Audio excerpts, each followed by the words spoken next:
impeachment?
Almost 1 year. Keep doing you Hasan cute chat.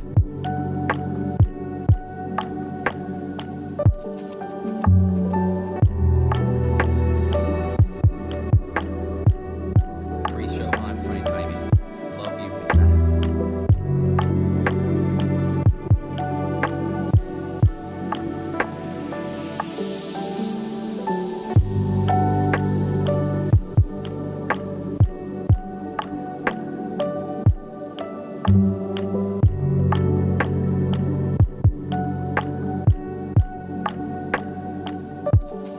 Morpheus, not as well.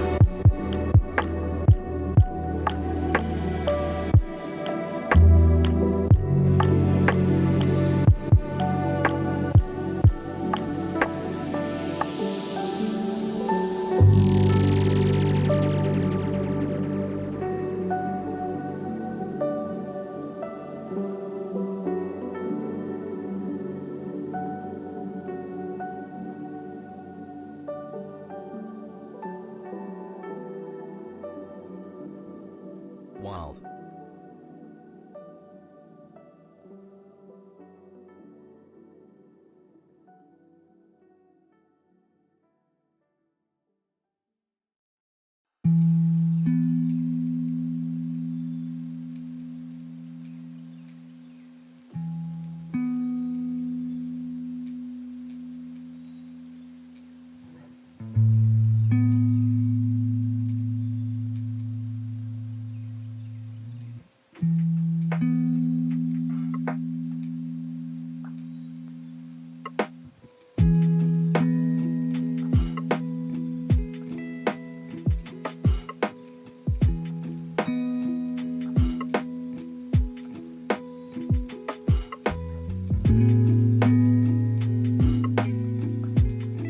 Yes, sir.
brothers, sisters, and bees.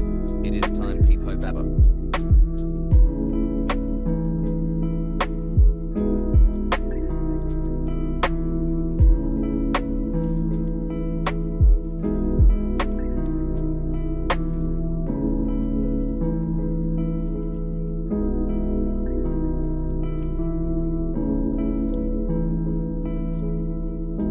Charlie Kirk has a small face, lol.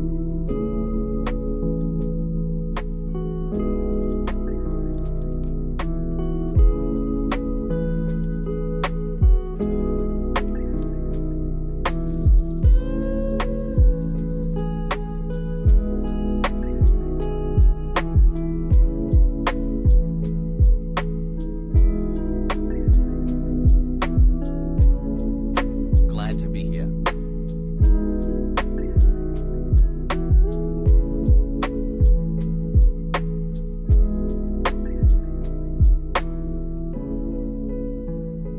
Jim Jordan is burning garbage. Please tell him I want to fight 1v1.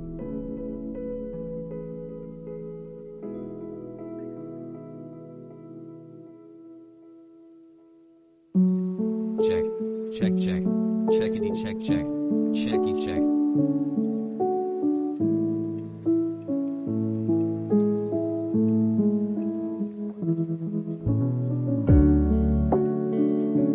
Yo.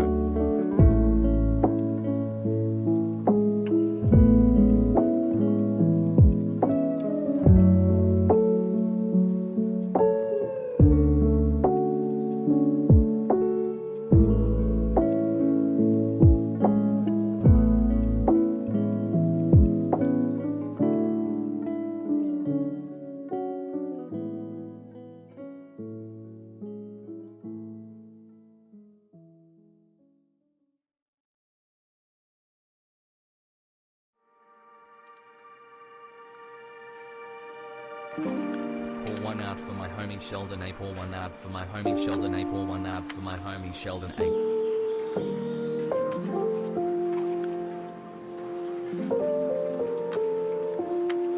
Gimme kissy chat peepo kiss.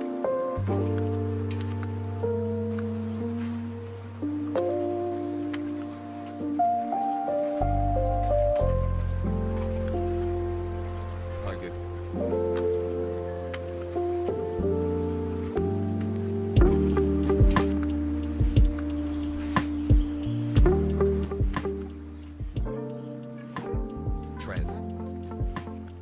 What's going on, everybody?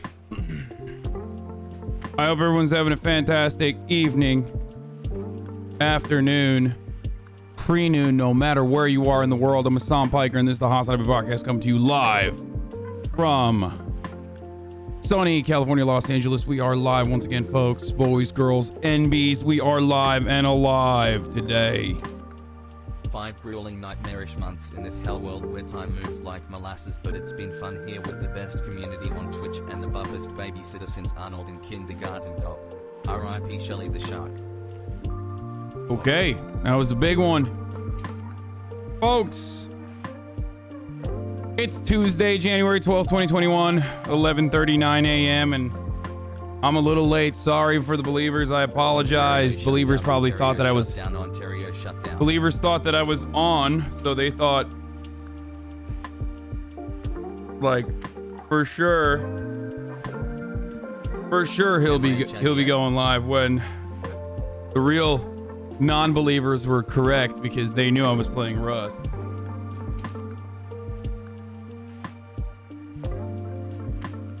Chat, I just fell in the shower and am on my way to the hospital. Just thought I'd let you know. Hassle. I had to craft some mats. I had to go and upgrade my base a little bit. Looking old poggies. And also on top of that, I had to go get some materials. It's stuff that's not that much fun, but the daycare is now open, so we're here. Head clicker rust RP got hassle. Anyway, that was a lot of fun yesterday. I did like 14 hours until like 1 a.m. and then I went to sleep and I Yes, went to hello. sleep. Is this Hank Pecker? Hi, this is Joe Mama from Columbia Records. I We woke just up. reviewed the mixtape you sent us and we were really impressed by the Donkey diss track. Show The mouse? Mouse Yeah, oh and yeah. the Turkish Folks, was great. What's I up got with song the about Shroud MAGA? mouse. I woke up. Oh no, I unboxed my Shroud mouse. Where are my glasses, by the way? And since then just been fucking crafting. I've been farming mats, you know, crafting. Made a vending machine, but I messed it up. I think you gotta like fix the back of a vending machine, and my vending machine was not fixed. Anyway, I'll have to figure that stuff out. But fell asleep with the stream on, and I woke up at 4:30 randomly, and you were still on. Yeah. Pogu. The reason why I got the Shroud mouse is, of course, because I was the original reason why I got a Logitech, and everything I have is literally Logitech. I'm not sponsored by them or anything. I don't even like half the shit that they have, if we're being honest. Like, the Logitech G Pro is a really good mouse that I've had. No, I showered. I just showered. After 3 days of not showering, I finally showered today, so don't you worry. But after, the Logitech G Pro is a really good mouse, but the problem is it like double clicks. And you know, I abuse my mice. Impeachment too. Unlike most people, I definitely get a lot out of it. So I abuse the fuck out of it. But it's ridiculous once it starts double clicking. But because of that, I was looking for a new G Pro, because like everything I have is Logitech, and like, you know,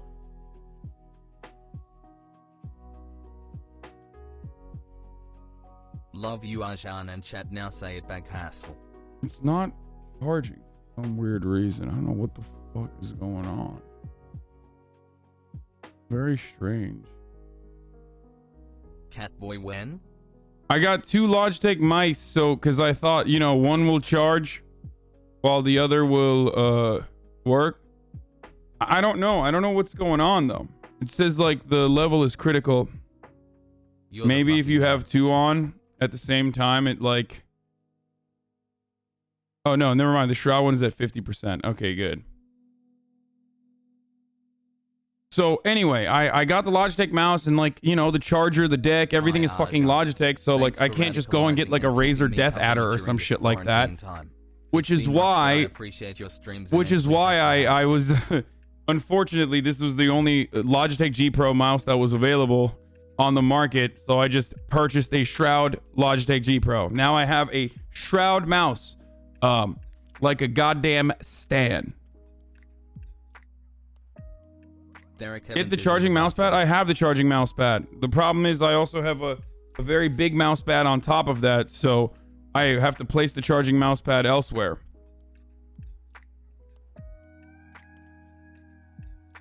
We'll see if I'm a aimbot now. Bro, LSF is big mad at you.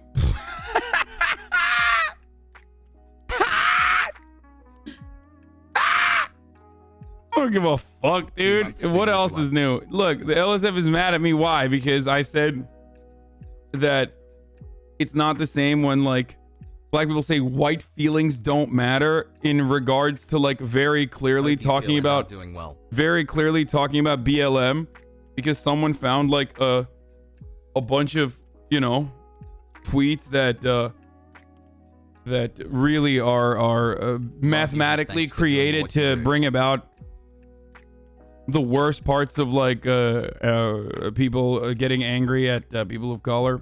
Who cares? Whoever uploaded the clip didn't add any of that. It's just you agreeing. Yeah, of course it's just me agreeing. XQC chat was calling you racist like 5 minutes ago. Yeah, it doesn't matter. I do not care. Okay, I don't care. This is completely irrelevant to the grand scheme of things. The PogChamp drama will move on when like today's PogChamp, I don't know who this person is, but when they find something about today's PogChamp being like, you know, the straights are fucking ridiculous. Like, if you're a breeder, you're a scumbag. And then every straight person on LSF is gonna be like, I can't believe that they're talking about heterosexuals. You know what I mean? Like, why is there a gay pride? Why is there not a straight pride? The straights are oppressed. The straights are oppressed. Like, that's what y'all sound like when you do that.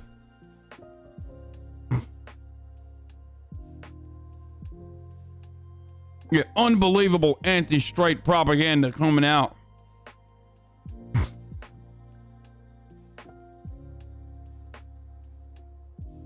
Love you, Dad.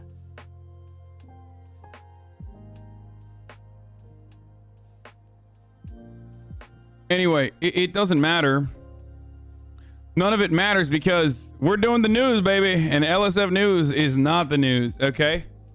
We'll get to that stuff a little bit later. Okay, so personal news wise, this is the part of the broadcast where I give you my personal news really quickly before we move on to other stuff. But yeah, I was just I was playing a lot of Rust last night. I had a lot of fun. I played a lot of Rust, a little bit of Rust this morning. I was just farming mats. Cheers, like, mate. you know, stuff that would be boring on stream, just so I can make sure the stream is fun, you know? So we'll do that. We'll do that later. What else? What else do I got personal news wise? Nothing really. I was just, I'll just show you this clip. Hold on. I'm just going to show you this clip from my Twitter that I posted on my Twitter that like is the reason why I think this game is so fucking fun and so good and so addictive. Also, we're about to hit 1 million followers, which is pretty pog as well. Here. I went to sleep last night, or before I went to sleep last night, I was looking at some of the clips and I saw this clip. I think it was on LSF or something. And I was just fucking, I was actually crying. Like I had tears in my eyes laughing at this shit. It's so stupid. Capsize it. Oh, Jesus, Lord mercy. Time to push this bad boy back into the sea. Oh no! Wait for me! Alright, it's all, it's all... They are RPing harder than most of the RP server people. God. Hank Peck is still the best. Where's the boat? Archbishop, where's the boat? Archbishop, where is the boat? You pushed it out with the engine running. Capsize! So he was on the boat, so I got out and I pushed it thinking that he was still on the boat. And, you know, I thought like, okay, he got out and he left me. Wait for me! Turns out he had not left me. He was also off the boat.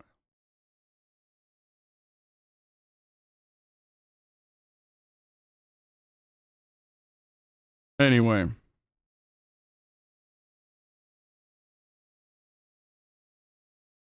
Ray, really love playing with you and want to make more content with you as well. You said you can ask me anytime. Hell yeah, that's awesome. Yeah, we were trying to bring this boat back. It was someone else's boat. But Jesus, 7 months I've been giving you money. Thank you for the past week. My granddad died from COVID last Wednesday. Love from the UK. Oh man, I'm sorry to hear that. RIP to your granddad. The oil run with Fuslie and Ray was peak content. Yeah, it was a lot of fun. It was a lot of fun.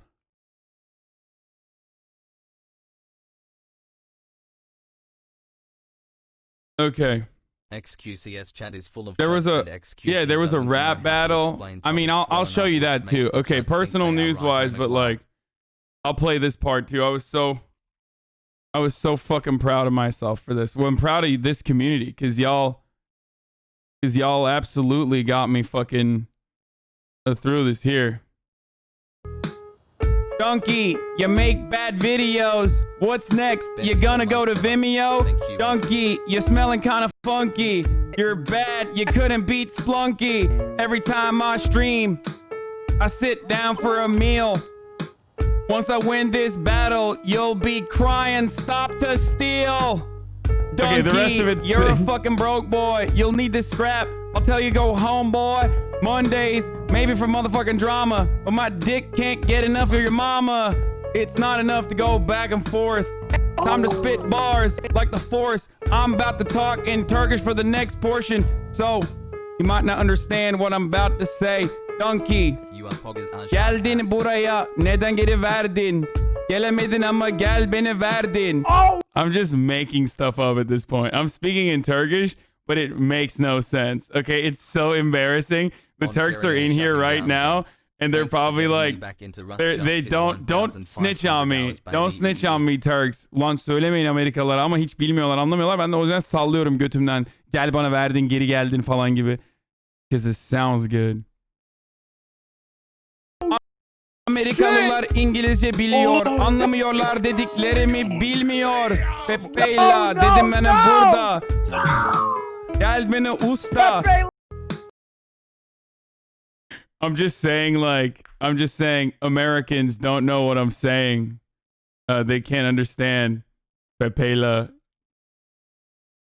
Gelme usta. I don't know what I'm saying. I was just like, that was actually me freestyling. Anyway, so that happened yesterday too. That was a lot of fucking fun, dude. These Moon found it hilarious. What? Donkey, you make bad videos. What's next? You gonna go to Vimeo? Donkey, you're smelling kind of funky. It was so good. Of course, it wasn't me. It was fucking, who was it? I think it was Sleepy that gave me that first bar, and then the other one I got I got most of it from my chat. I got most of it from you guys. I have more bars too. Simply, not Sleepy, sorry. Miskiff's roommate. Yeah, that was really good. Legit, COVID is not real. Like, I do not understand why you believe in it. Not go away until you finish DS3. Okay, I got one down. Wasn't Moon's character a rapper that did songs in GTRP? I don't know. Breaking news, ex-Michigan Governor Snyder has been charged in the Flint water scandal, which is good news. Also, remember, like, wait, didn't Joe Biden literally seek his am I crazy, or did Joe Biden actually fucking seek his like, not approval, but his not a pardon. How do I describe it? Endorsement. Oh my god, my brain. Hold on one second. I just got to grab something real quick. We're going to get into the news portion now. We're done with this stuff, but we're done with the rest stuff. Endorsement. Yeah, endorsement. My brain is doo-doo. Earlier today I wrote fucking, instead of writing 25th Amendment, I wrote Article 25 this morning because I was I'm all over the place. But hold on one second. I need to grab my glasses. Trump is going to be at the border today. Donald Trump is going to be at the Texas border today to talk from the border wall. I think Joseph Robinette is probably going to go live too. If he hasn't gone live already this morning, I might have missed him. But waiting on Donaldo to go live, basically at the border wall. That's what we're excited for here. Well, not necessarily exciting, but when is he gonna go? When is he gonna go live at the border wall? Do we know?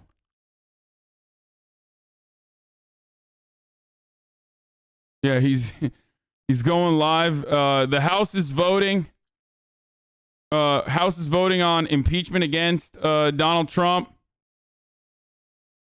They're also drawing up, they're trying to invoke the 25th Amendment as well. Mike Pence is probably not going to participate in that. That was my speculation. I don't think he will participate in that. And I also don't think the Senate Republicans are going to play nice and be on board with actually impeaching. But hold on. One second. Let's bring in the Normans. Daycare is now open. Trump is hitting the border wall in his first public appearance since the siege.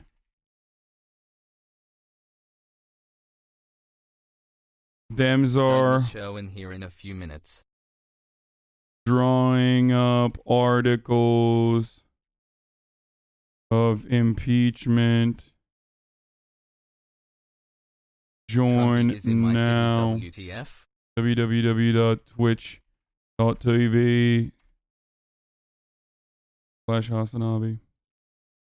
Okay, Normans are in. Trump pulling up in the location. Here's some COVID rollout videos for a second while I go and grab my glasses,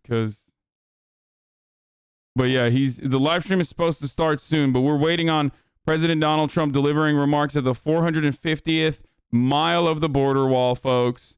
So while the majority of Americans now watch say this they while I go will get grab coffee, and then we're going to watch that. 62% said they'd be uncomfortable being one of the first people to receive a dose.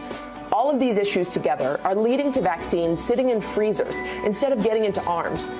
And there are concerns that some doses are even going bad, leading to calls to widen those eligible. For example, New York is now allowing other public-facing workers to get vaccinated to better ensure all available doses are used. The Trump administration's plan to distribute vaccines is falling behind, far behind. The Biden-Harris administration will spare no effort to make sure people get vaccinated. President-elect Biden has criticized the delays, promising to release more vaccine doses rather than stockpiling them on shelves. But given this range of rollout problems, it's impossible to know if he'll meet that goal once he takes office.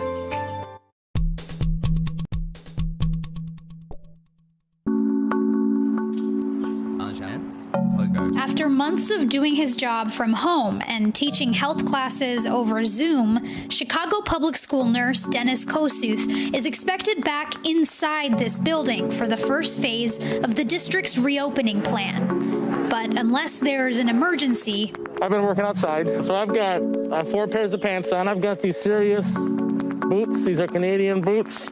I got 2 hats on, I've got 2 gaiters, I got my mask on, and this is how I stay warm. Teachers at another school on the northwest side of the city did the same, despite being called inside last Monday, instead conducting their virtual learning outdoors to let the district know they don't approve of the reopening. December was the deadliest month. Listen, man, if motherfuckers don't want to take the vaccine, give it to me, okay?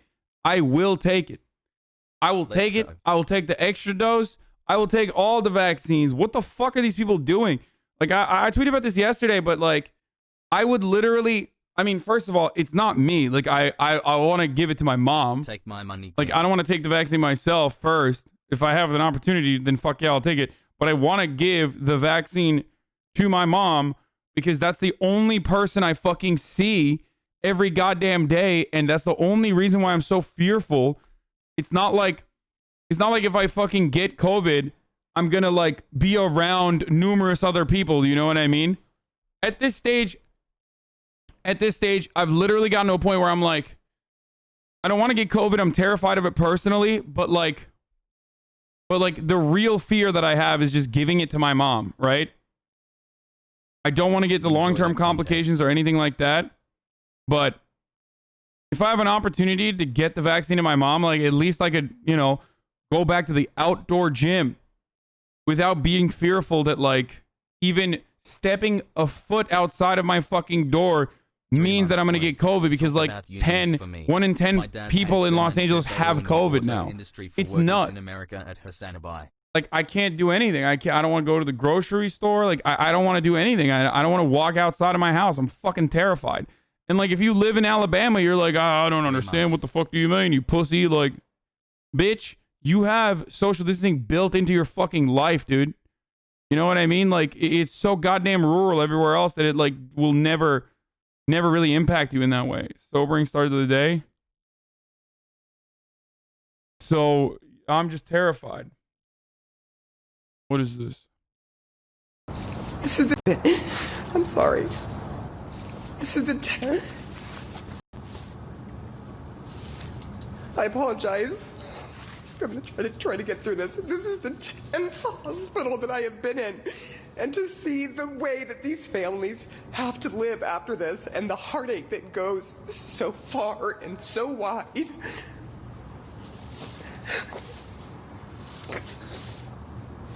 It's really hard to take. I'm sorry, Allison. Okay, Sarah, no apology needed. We've been watching your reporting on the ground throughout this horrific year. And we have all been struck by the grief, the collective grief that all of us are in. And to see these families who are soldiering through it, who are persevering, and who are having to have these funerals in parking lots, like the ones that you showed us, it is just a collective trauma that all of us are living through. And Sarah, we all appreciate the heart that you bring. The reality is, no, we're not. It's not a collective trauma that all of us are living through. Oh my God, I'm like sounding like my fucking RP character every moment. It's like hard for me to fucking swap out of that voice for a second. Jesus Christ. It's not collective trauma. We're not all living through it. And that is a legitimate fucking reason. That is a legitimate problem because like people don't see it. This is not the reality for them. For so many people, this literally is not the reality. Like this is not what's going on. I'm putting a sock on. I was running over here so I could start stream at like a reasonable hour. Not because there are people who don't even believe it's a real... Yeah, it's not collective trauma when half the fucking country doesn't believe it's a real goddamn thing, dude. And aren't taking any precautions and aren't even suffering the consequences of it, really, for that matter. It's, I mean, hundreds of thousands of people have died, but those people are disproportionately black and brown. Those people are disproportionately poor. You understand? Like, so, no, it's not. The fucking hogs that literally had it in them to put together enough disposable income or enough emergency funds to fly out to the Capitol to storm the halls of Congress. You think those people share the collective trauma? No, they clearly do not care. They clearly do not care at all. And not only do they not care, they're able to do this shit earlier at the White House. This witch hunt in the history of politics, it's ridiculous. It's absolutely ridiculous. This impeachment is causing tremendous anger, and you're doing it, and it's really a terrible thing that they're doing. For Nancy Pelosi and Chuck Schumer to continue on this path, I think it's causing tremendous danger to our country, and it's causing tremendous anger. I want no violence. Meanwhile, the fallout from the Capitol riots is still growing. Capitol Police suspending several officers. Congressman Tim Ryan saying one of those suspended officers took a selfie with the mob. Yeah. Two more House Democrats announcing they have COVID-19. Pramila Jayapal and Brad Schneider, the second and third lawmakers to test positive after sheltering in place with their colleagues.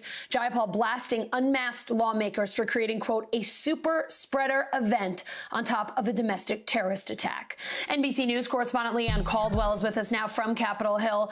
Leanne, let's start with this 25th Amendment vote. Is that measure expected to pass? And if it does, what happens? Hey, Allison, it is expected to pass.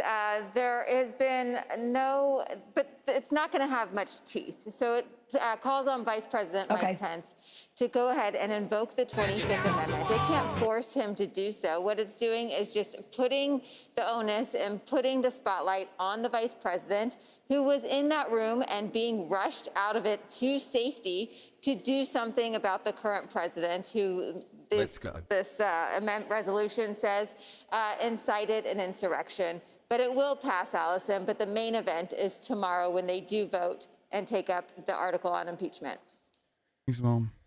All right, so let's talk tomorrow. The House is meeting in the morning to start that impeachment voting process. What should our viewers expect to see and hear? Yeah, there'll be some debate on the House floor, and that's where viewers can tune in to see what both sides are saying. It's going to be interesting to see who on the Republican side stands up and argues against this article of impeachment. It, again, is also supposed to pass. So the president will likely be impeached for the second time, a first time in history that this would happen, by the end of the day tomorrow. The question is, though, how many Republicans are going to vote for it? My sources tell me that there will be some. It's just a question of, will it be a few? Will it be 10? Will it be over 20 or 24? We'll have to wait and see, Allison. Leanne, some Senate Republicans want the Democrats to keep Deplatforming conservatives, asking people for like Chris Pratt and Gina Carano to be held accountable for their beliefs and fired is literally fascism. What are you talking about? Why do conservatives live in a world that like does not exist? You really betray your own victimhood narrative when you just make shit up. I don't know if you're being sarcastic or not. Like, that was such a stupid fucking take that I literally don't know if you were being sarcastic, LARPing as a person with a stupid take, or if that's legitimately a take that you hold. And that is the sad reality with conservatism in general, but especially contemporary conservatism, where half the time I'm trying to understand, like, is this a work of fiction? Did he fabricate this take? Did he fabricate the argument within the take, the premises within the take? But more importantly, is he being serious, or is he just making fun of other conservatives? Because it is such an unserious and such a stupid take that it's impossible for someone to hold on to it or maintain it in a legitimate way. So, as far as Chris Pratt goes, yeah, he's a conservative. Who gives a shit? As far as people asking for him to be fired or something, that's like 3 people on Twitter. Okay? And lastly, if we are talking about like fascism, question the last time he was impeached, Trump it's literally closer, like, to examples of fascism, to fascist insurrections. Like what Donald Trump has done is actually fucking proto-fascist and infinitely closer to historically what fascism has looked like and what fascism has been than fucking a bunch of fucking Twitter people being like, Chris Pratt needs to be fired. Okay? If your worldview, while all of these insane world-changing events are happening, if your worldview is so narrow and so shallow that, like, it's literally fascism, when a couple people on Twitter cry about Chris Pratt being conservative, you are coming at it from such a profound position of privilege that we are not living in the same world. And I am in a position of profound privilege, and even I can see the reality. So not only are you coming at it from a profound position of privilege, you are nearly as privileged as, like, Gal Gadot singing Imagine All the People in the beginning of the fucking COVID crisis. But because you think that they're just Hollywood celebrities and supposedly liberals or leftists or commies or whatever the fuck you want to call them, then they're elitist. But you, my friend, are nearly as elitist as they are. At least they have a fucking house with an indoor heated pool. You are an elitist LARPing for other elitists, despite the fact that you're probably living in a relatively comfortable middle-class existence. Wow.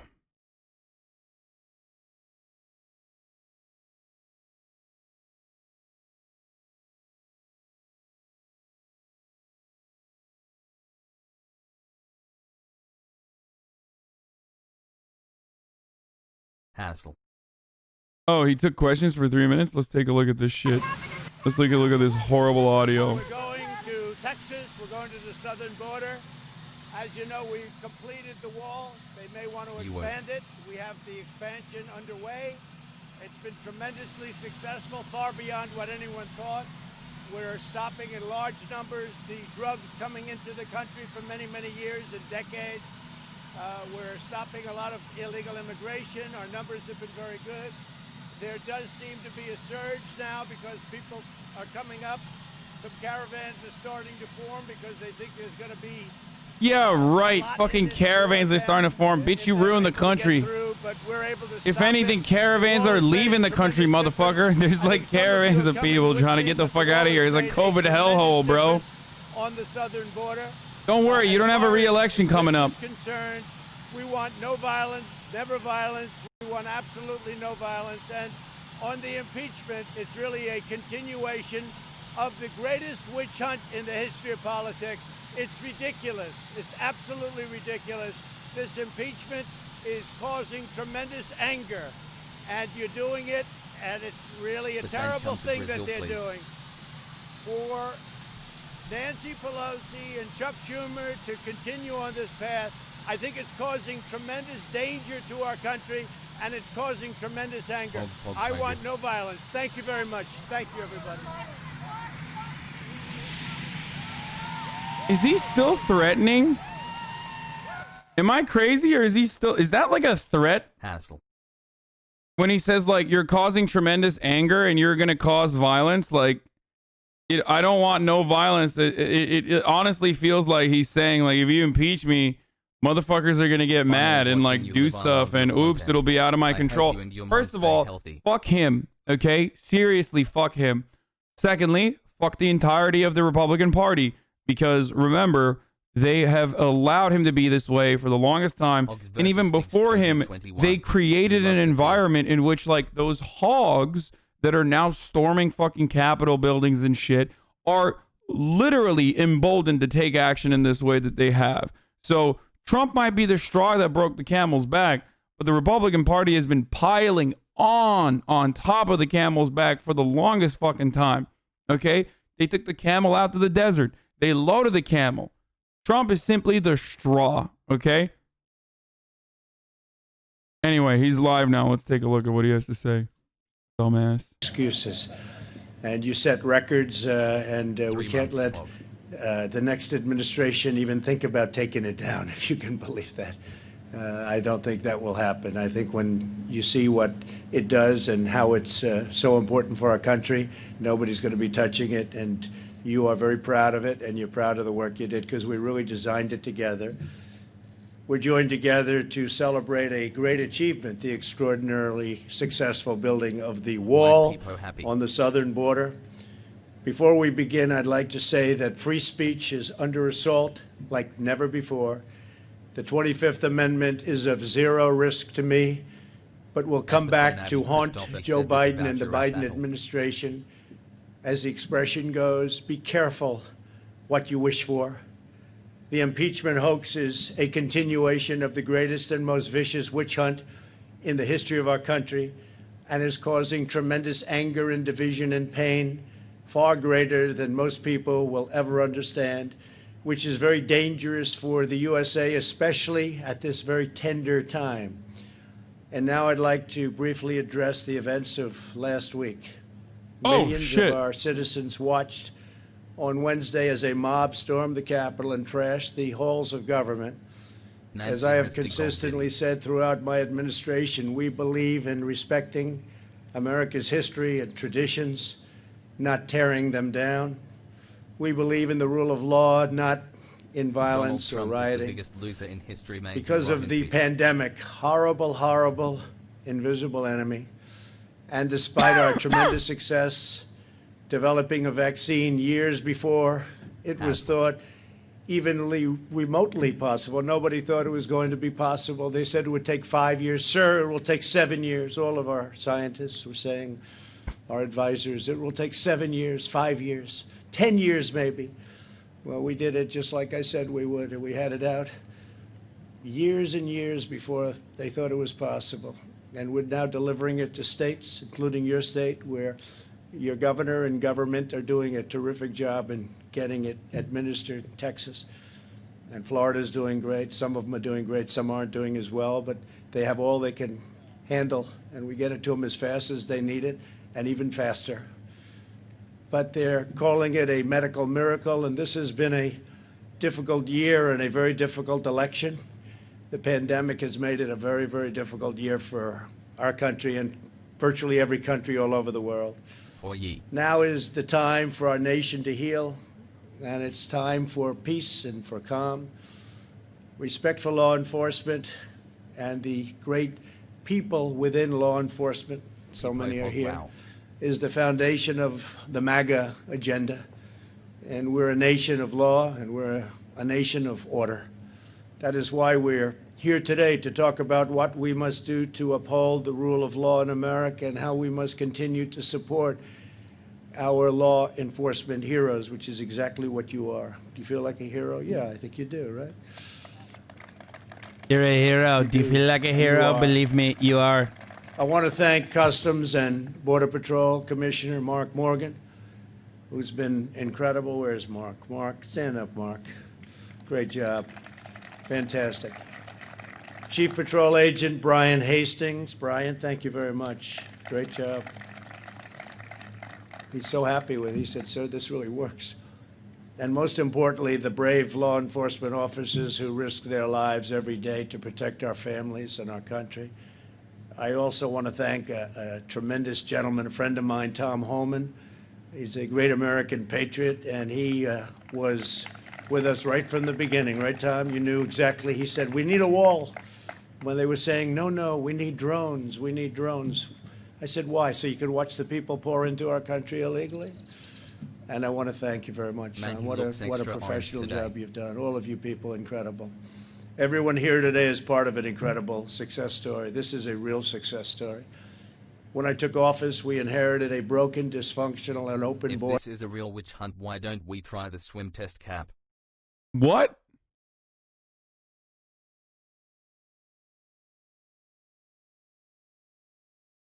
What just happened?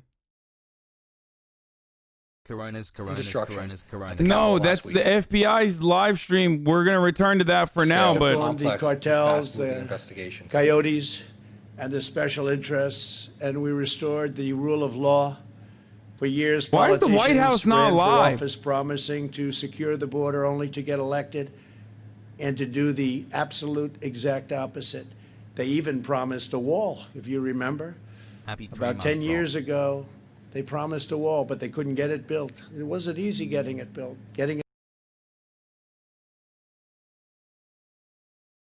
Dude, what in the fuck is happening, dude? What is happening? Yo, Tamaces, you got another link? What the fuck is going on? Dude is literally not talking about the Capitol. I mean, the significance of this investigation is not lost on us. This is a 24/7 Just promising to secure the border only to get elected. Absolute insanity. And to do the absolute exact opposite. They even promised a wall, if you remember. About 10 years ago, they promised a wall, but they couldn't get it built. It wasn't easy getting it built. Getting it financed was tough. Getting it built was even tougher. All the different chains of title and all the different things we had to go through. Very, very complex and very difficult, but we got it done. But they had it years ago. You remember that better than anybody, right? And they never got it done. They never, ever completed the task. And then ultimately the money was sent back to the federal government. Spent, but no wall was built. But unlike those who came before me, I kept my promises. And today we celebrate an extraordinary milestone, the completion of the promised 450 miles of border wall. 450 miles. Nobody realizes how big that is. I remember when I first came down about a year and a half ago, we're under construction, and I started walking. And I'm looking at the wall, and I'm walking and walking. And I'm used to like a development project where you could walk a wall. You know, 10 acres, 5 acres, 2 acres, 1 acre. Then I realized that's a long time. That's a big walk. A lot of it, a lot of the wall you have is incredibly natural. You have the mountains, you have the rivers, you have some very powerful water areas. You have some areas that are virtually impossible to get by. So we didn't need walls everywhere, but where we needed them, because it's been so. Guys, if you're an out of shape 77-year-old who's like, you know, morbidly obese and then yes, walking the border wall is difficult. Where it was such trouble, and now we have it. It's either in construction or pre-construction, an additional 300 miles. In every region that we've built the wall, illegal crossings and drug smuggling have plummeted, absolutely plummeted. In the Rio, drug smuggling, 95% of it happens at regular ports of entry, like ports and whatnot. 95% of drug trafficking occurs in regular points of entry, not the fucking border wall. The border wall does not stop it. It's a lie. Deadly narcotics saving thousands and thousands of lives. We've arrested nearly 500,000 illegal aliens with criminal records, some with very serious criminal records of the type you don't want to know about, like murder. We removed you don't want to know about 20,000 gang members from the United States. Also, he literally didn't build a fucking border wall. That was another ironic thing. Like, the only thing he did is, like, beef up the wall in areas that the wall existed. A lot of parts of the fucking border wall are already in, like, as he mentioned, natural areas that are impenetrable for the most part. So he didn't really do anything. It was just a waste of fucking funds, regardless. And it was never supposed to be. Like, literally, they didn't need to build a single fucking second of a wall. They didn't need to build a fucking single mile of a wall. It was just about the racism. The wall was never supposed to prevent anything from happening. Okay? It's literally just about the racism. Okay? It's just to say, we're building a wall because those immigrants are coming into the country.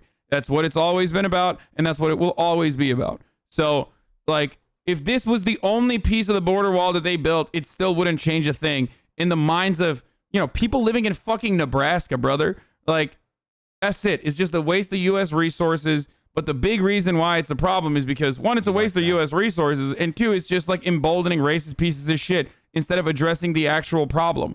Like, immigrants coming into this country haven't been a problem, will never be a problem. Undocumented immigrants coming into this country are not a problem. 4 months like, today. Oh, the overwhelming majority of them do not commit any crimes whatsoever, with the exception of, like, crossing an imaginary fucking boundary. And not only that, but undocumented immigrants actually, per capita, are responsible for less convictions and less crimes committed overall. There are not a lot of studies conducted on this, unfortunately, but the ones that have been conducted, especially in places like Texas, for example, by the Cato Libertarian Institute, and I will admit that the Cato Institute is super far right, but they are for open borders. But numerous studies that have been conducted show that undocumented immigrants cause less crime overall per capita than natural-born U.S. citizens. There's numerous reasons for it, but it doesn't matter. It's just like, that's the reality. He is a man who really knows what's happening, and he loves his country, and he also loves the United States. But I want to thank for his friendship and his professional working relationship. We actually had 27,000 Mexican soldiers guarding our borders over the last 2 years. Nobody thought that was possible. And they made it very, very difficult, and that's why the numbers were able to plunge even during the construction of the wall. Basically the singer from the And by the way, Catalina one of the Vine big mixer. elements of the wall that make it so successful is we can have far fewer people working now. They can be working on other things related to crime and drug prevention, and a lot of other elements they're working on, because we save massive numbers of people. And included here, we have the most sophisticated camera systems and most sophisticated electronic systems Trump looks extra anywhere in the card-like world. today. We implemented 3 historic agreements with the Northern Triangle. That's Guatemala, Honduras, and El Salvador. Under these critical asylum cooperation agreements. Yeah, it's not the border wall. This is the actual agreement that cuts back on immigration in a really fucking devastating way, too. To a neighboring country instead of into a U.S. The First Nations clause that we have literally bullied other countries, smaller countries, into signing by saying that we are going to hit them with crippling tariffs and sanctions if they don't follow through, is actually the real thing that curbs back immigration. They may be some really vicious people. The countries didn't want them back. And I stopped all payments to those countries. I stopped everything going to those countries. And after it was stopped for about a month, you remember? After it was stopped for about a month. Remember, we claim we do not have the funds or resources to take care of immigrants coming into this country, which is a fucking lie, okay? Literally, immigrants are better for the economy. Like, immigrants are straight the fuck up, better for the American economy. More people means we need more jobs, more roads, more food, more fucking housing. Again, more jobs. So there is no labor pool that is finite. It's virtually infinite, okay? When there's more people, there's more jobs. That's how this works. So it's a complete fucking lie told by Republicans that was disproven as an economic theory in literally the fucking 19th century, okay? So, doesn't matter. It doesn't matter, though. It's a lie they'll keep telling. Regardless, regardless, not only do we have the resources to take care of these people because they take care of themselves, but also on top of that, so we don't have the resources of the wealthiest nation on earth, but fucking Mexico does. Like the First Nation immigration agenda that we put together basically says, while us, the wealthiest nation on earth, can't take care of immigrants, so Mexico, a country that we can literally threaten by cutting off economic aid, a country that is not as wealthy as the United States of America at all, they'll be able to take care of it. They'll be able to take care of the fucking problem. It's bullshit. Every other sentence you say when discussing conservatives is, that's a lie. Without this core principle, I don't know what else to do. I mean, it's just like there's so many lies revolving around this my administration conversation. Also instituted vital public health measures on the border in response to the China They do virus. Be lying. What are you going to do? Under Title 42 of the U.S. Code, illegal immigrants are being promptly removed to protect the health of border agents, other migrants and local communities, and the public at large. Removing these protections would invite a public health catastrophe of epic proportions, as you probably know. In Tijuana, various parts of Mexico, the COVID, it's got about 24 names. I can call it from COVID to China virus. I can call it the plague. I call it the China plague. A lot of different names, but we always call it. Not to be super lib, but it's literally the Trump virus now. Like, China has it under control. Every country in the surrounding region has it under control. We don't have it under control. It's the America virus more than the China virus, okay? Maybe in the beginning you could have been like, China released this on the world and that's devastating. But like, considering the fact that we've been living with this for a fucking year now, and I even said this back then, but it doesn't matter. No one listens to me. But now, maybe after countries have successfully managed this, not just China, but all these other countries have successfully managed this, maybe now we can fucking admit that it's low-key kind of the fault of our administrators and their incompetence. And that's precisely the reason why, like, suspiciously, Brazil, the United States, and the UK are three countries that are devastated by this. I don't know. Their oaths and sworn officers, they became sworn officers of the law. And they love their job. It's a tough job. It's a nasty job. Motherfucker, more like BLM protest virus? Really? Again, there were studies conducted on this that showed that because the Black Lives Matter protests were outdoors and with participated by those who were wearing masks, that they didn't have a significant contributor to COVID spikes. Again, doesn't matter. That's a lie, but it doesn't matter. You're going to lie anyway. Whereas like the fucking Sturgill motorcycle rally in South Dakota, that actually had that was a huge cluster. And the reason for why was because the motorcycle rally didn't just stay outdoors, but people went into bars and none of them were wearing masks and shit. Because when you have 5,000 people marching on the streets, it looks like there's a lot of people, but they're outdoors, or Sturgill, whatever, wherever the fuck it is. I don't know. Two Sturgills. When you have 5,000 people outdoors, it looks like it's a crazy amount of people, but they're outdoors and they're wearing masks, versus 500,000 people that go back to their regular order of business inside of buildings that aren't like HVAC approved for COVID, inside of businesses where they don't want to wear fucking masks and they think it's a goddamn political point to not wear a mask. Turns out 500,000 people doing that is infinitely more significant for a COVID cluster and a COVID spike than 5,000 people protesting in the streets where there's less foot traffic overall and the businesses are shuttered and closed down. So that's bullshit. You can cope all you want and say it's the BLM virus, but you're fucking coping. You're wrong. Also, literally, those BLM protests ended months ago, motherfucker. Months ago. And yet you're still trying to say like, oh yeah, it's recent. It's the spikes that are happening that literally correspond to Thanksgiving and Christmas holiday travel, where we have 4,000 people dying a day, and you're still like, well, remember when BLM protests happened back in July? Well, those people, They had a delayed reaction to COVID. It was incubating, brother. It was incubating for 6 months. Goddamn, bro. Cope. Next level.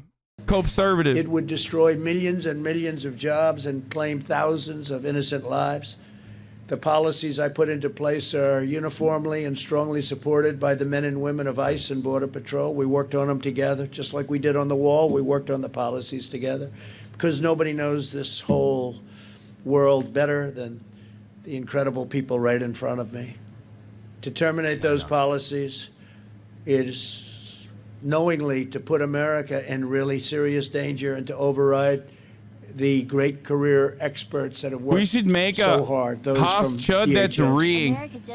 At this very moment, smugglers and coyotes are preparing to surge the border if our policies are loosened or removed. I mean, they're literally waiting, big groups of people, some of them very unsavory, I might add. This is an entirely preventable tragedy. It's waiting to happen. The safety of our nation must come before politics. We have many disagreements in the country, but we should all agree the urgent need to secure our borders, protect our homeland, and allow law enforcement to fulfill its mission without political interference. ICE and Border Patrol agents swore a sacred oath to uphold the law, and no political appointee should ever order them to violate that oath. These are real experts. They really get it. And I'll tell you who else gets it. The Hispanic population of our country gets it. Because not only did I win Texas in historic numbers, but I won border towns, which are largely Hispanic. And people were amazed to see that. And the numbers, they say, were Governor of Texas called. Greg, great guy, great governor, called. He said, you had numbers that nobody's had since Reconstruction.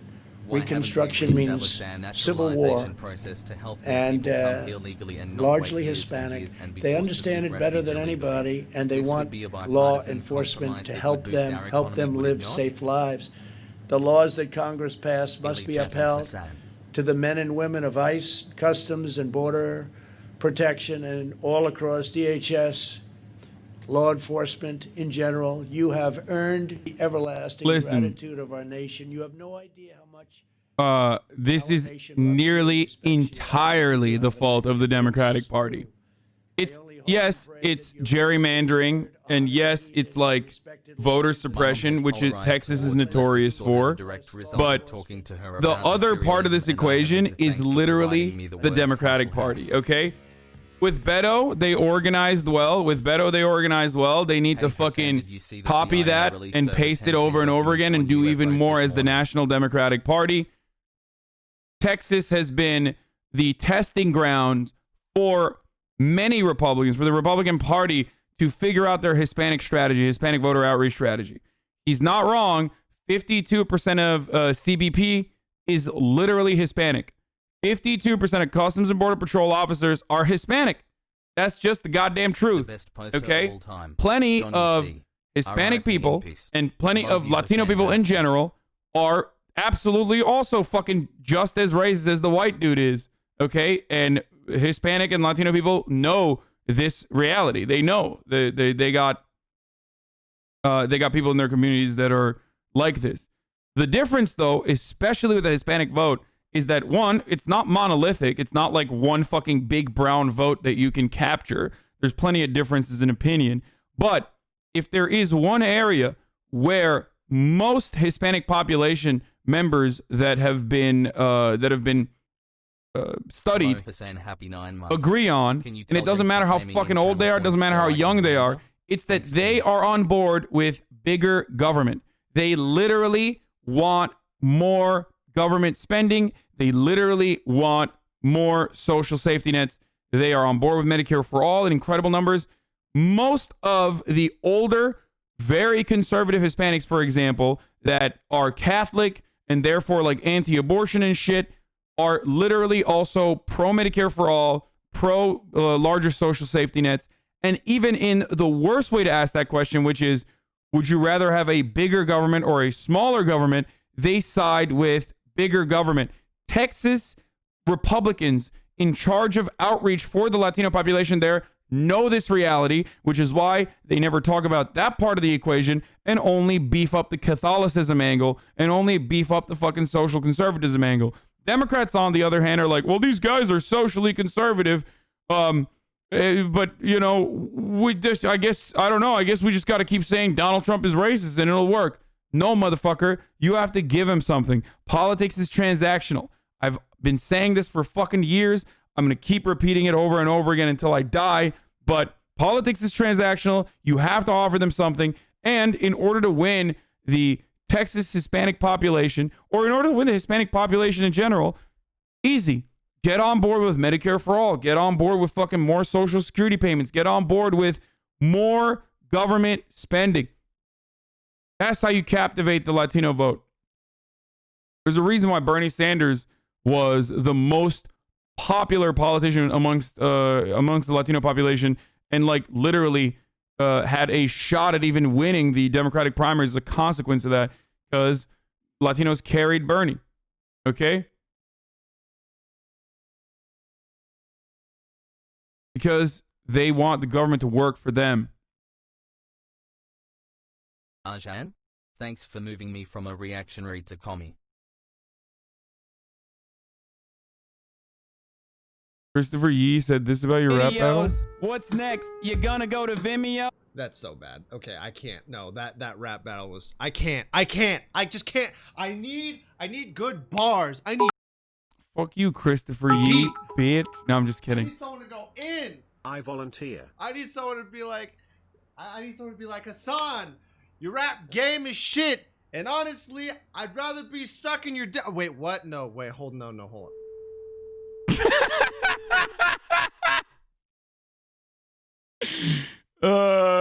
Dude. Yo, Donkey won by a lot. Many people are saying this. Many people are saying that Donkey won the rap battle, and by a lot. Picture. Can you confirm that? And were authorities on the Hill, really ready for what was coming at them? So the investigation into Officer Sicknick's passing is an ongoing investigation. We are looking at everything that we possibly can. It cuts us to the core that one of our law enforcement brethren passed away. So it's an ongoing investigation. There's a lot of tools and interviews that we're still conducting. There's a whole host of video that's This out is the there. FBI talking about the Capitol Hill protest, by the way. As for the information that's being presented out there right now about Norfolk, that was a thread on a message board that was not attributable, was being attributable to an individual person. Like I said in my statement, we deal in specifics and facts. That information, when my office and Washington Field office received that information, we briefed that within 40 minutes to our law enforcement partners, our federal, state, and law enforcement partners that we had on our command post. It got ingested into the JTTF system and was, again, shared with all our law enforcement partners. What did I tell you?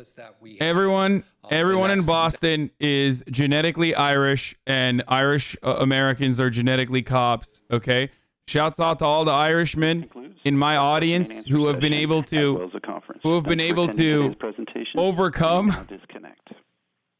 overcome that reality. Dude, these guys are so, oh my God, this is so great. It's so funny because like some Irish people will be like, wow, how dare you say that? Like Irish Americans will be like, how dare you say that? And then I'll ask the follow-up question, which is like, okay, go to a family barbecue. How many of your relatives are cops? There is at least one. There is no fucking way. There is no way that you go as an Irish person to a family gathering and you don't have one fucking cop relative, especially if you're in like, you know, Boston area. Everyone inside of Boston is a police officer. Some of firemen too, though.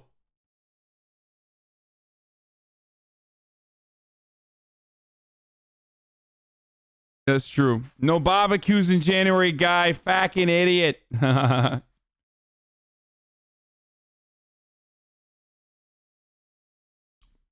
I mean, there's a reason for it. I meme about it. Like, I'm obviously joking when I say, like, you know, Irishmen are cops by design. They can't stop themselves from being cops, but there's a reason for it. If I'm not mistaken, it was like part of the reason why, because when Irish people were coming to America, they were being discriminated against heavily, and some found that one part of how they could get accepted in American society was if they joined like the police force. Your choice. Low-income Latinos in towns of a little dozen people, or winning Houston and Austin by a lot. I'm willing to give up Latinos if Houston and Austin get larger and bluer. What? No, there is no indication that like targeting low-income or high-income Latinos, it doesn't fucking matter what level of income they're at. There is no indication whatsoever that like progressive policies or fiscal progressivism actually has like a negative consequence in blue cities. Okay? Also, are you kidding me? Are you implying that there aren't Latinos living in fucking Houston and Austin and shit? No.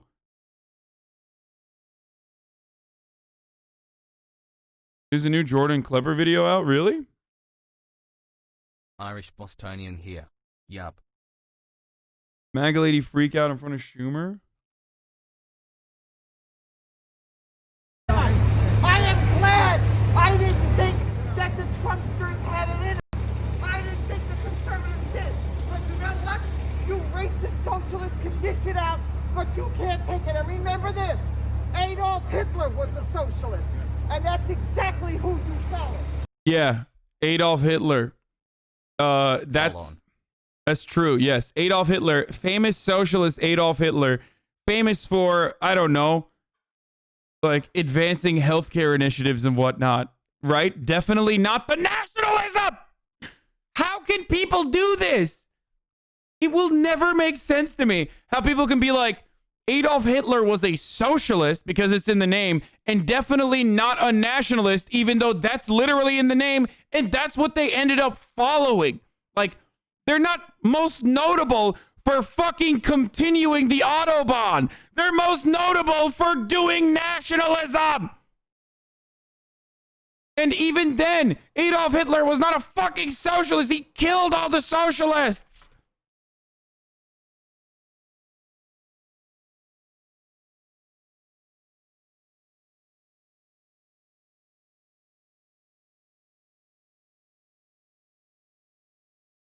Mind-boggling.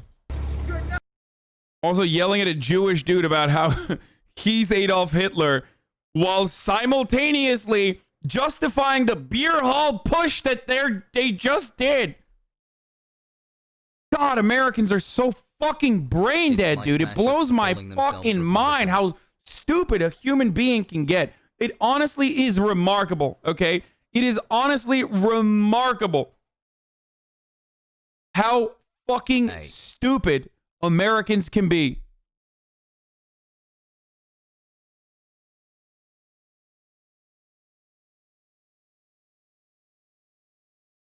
Anyway, I gotta fuck. Before we continue with this video, I gotta run an ad. It's top of the hour. It's not top of the hour, but I have to run a fucking ad right now because I've gone over. I forgot to run one at the top of 1 hour, and then I'm gonna go back to like running it at the top of the hour every hour. So here's a 6-second ad break. If you no longer want to see the ads, all you need to do is subscribe. You could do it for $5, or stay with me now on this. You could do it for free by connecting your Amazon account to your Twitch Prime.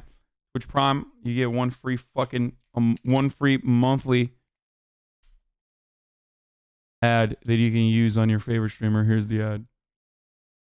All right, let's keep going. Seeing you hide underneath your desk, I actually got sexually excited over it. That's how much I loathe you. That's how much I'm glad what they did. And like Nancy Pelosi said, people do what they do. After all, she doesn't care about monuments, and neither do I. And where in the First Amendment does it say that you have to protest peacefully and politely? As long as there's outrage and unrest in our hearts, there's going to be unrest in these streets. I mean, she's like kind of based. Like the second part of it where she says, as long as there's unrest in our hearts, there will be unrest in these streets. Like, that would be beautiful if it wasn't for such a hog-like agenda. Like, that is literally a beautiful thing. Like, if you saw, be honest, if you saw like a Black Lives Matter protester screamed at some fucking Gestapo-looking unit, you would be like, that's pretty pog. She, of course, does not think about that in BLM terms because those are black people. And obviously, black people are not protected by the First Amendment. But, you know. Yo, she got so horny that her fucking glasses popped out like she's a goddamn 1930s cartoon going, awooga, awooga. Her tongue, her jaw fell onto the floor when she said, I got sexually aroused thinking about what people were doing in the Capitol. She said, humana, humana, humana, and her jaw dropped to the fucking floor. Her tongue rolled out of her mouth like a goddamn red carpet. Her eyes started fucking popping out of her skull. Her glasses popped off. Steam coming out of her ear. You could hear it. Screaming, awooga, awooga, humana, humana, humana. Anyway. I don't give a shit whether you believe it. This is so good. Swooner, fascism. It's literally that. It literally is that. Oh, fascism is so sick. That's basically what they're doing, these psychos. You're nothing but a cracker. That's all you are, is a racist cracker. You can dish it out. Look, you got protection. Why don't you tell them to stand down, hypocrite? Did you tell the Capitol Police to stand down? Did you tell them to stand down? Wait, what? First of all, she called him a racist cracker, which is pretty funny. I do love that. I think cracker needs to be used more. It's a very funny term. Especially when a white person calls another white person a cracker, like that's hilarious. Okay?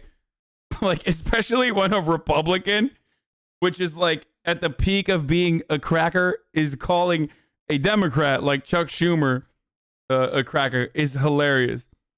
Yeah, can you imagine like Republicans are starting to call like other white Democrats like, yo, shut your mayo ass up. You hear me? Why don't you shut your mayo, racist mayo ass up, cracker? I'll tell you what. Anyway, Mr. Mooten disagrees. Isn't calling someone cracker kind of rude? I mean, it is rude. It's not supposed to be nice. Yeah, it is rude.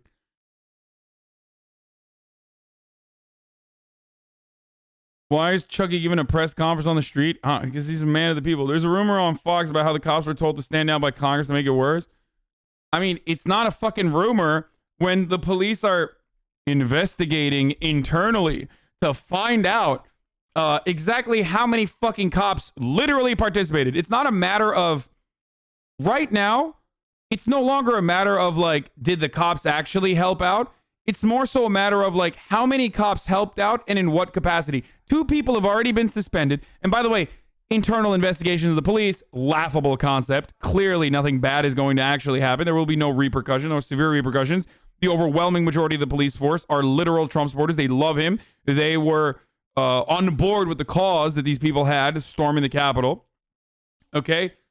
But 2 officers have been suspended. Numerous other officers, an untold amount, I don't know what the actual number of officers are being investigated internally or a participation within the riots or like their inaction within these within this insurgency. The 2 people that were the 2 officers that were literally fucking suspended were only suspended because we caught them on camera. One of them was literally wearing a Trump hat and waving people in, and the other officer got suspended for taking selfies with the fucking insurgents. Okay? So, I mean, they were caught in 4K, motherfucker. They literally were just like, I don't give a shit. What are they gonna do? Arrest me?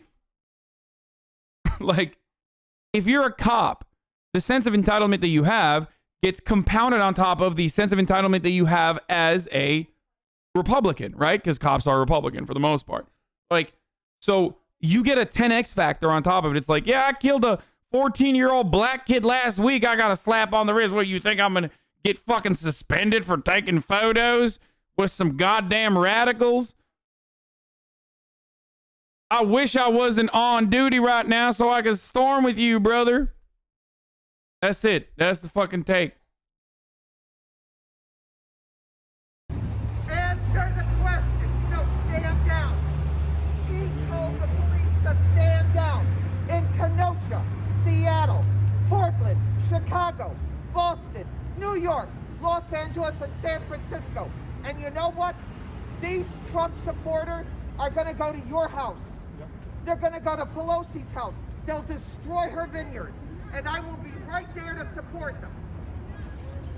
Don't you say it's enough. Yo, I love, oh, Devinar made the HasanAbi emote. Oh my God. Oh, this is sick. Oh, weird. Definitely. Okay. Yo, Fist, send that to me in the DMs. Okay.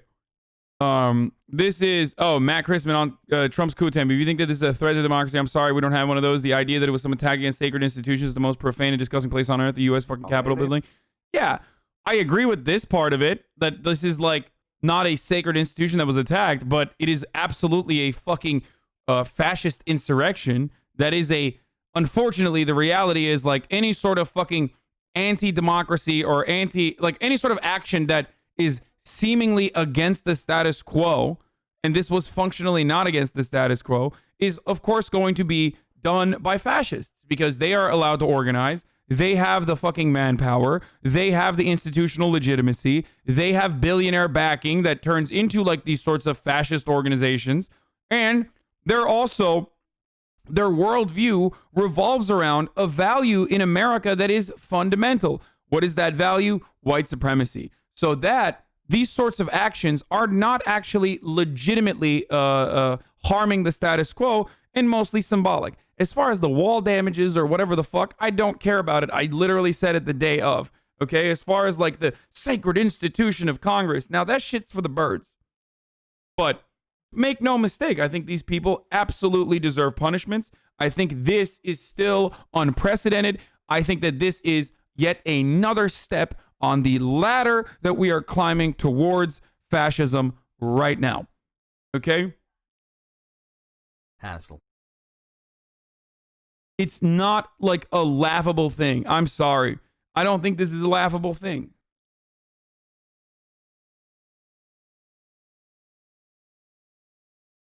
No, he's not saying it's not a threat to democracy. He's saying that America doesn't have a democracy.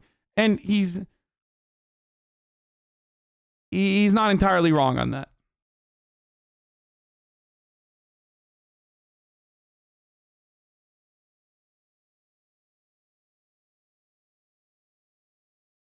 If you find it funny and concerning at the same time, then yes, we are on the same team. Like we have the same opinion. I find it incredibly concerning. But I also find it incredibly funny. Incredibly funny because like these dudes fucking stormed the halls of Congress, and what did they do it for?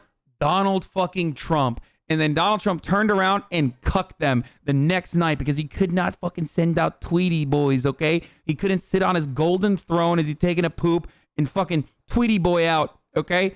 And that's why he fucking literally turned around and was like, you guys are sieging the Capitol. You're being terrorists. Don't do it. Stop it. And then he got fucking owned regardless. Now his goddamn phone is a fucking expensive ass brick. And that shit is hilarious to me, dude. It's hilarious. Still banned, bitch. Get fucked. She sounds like this guy.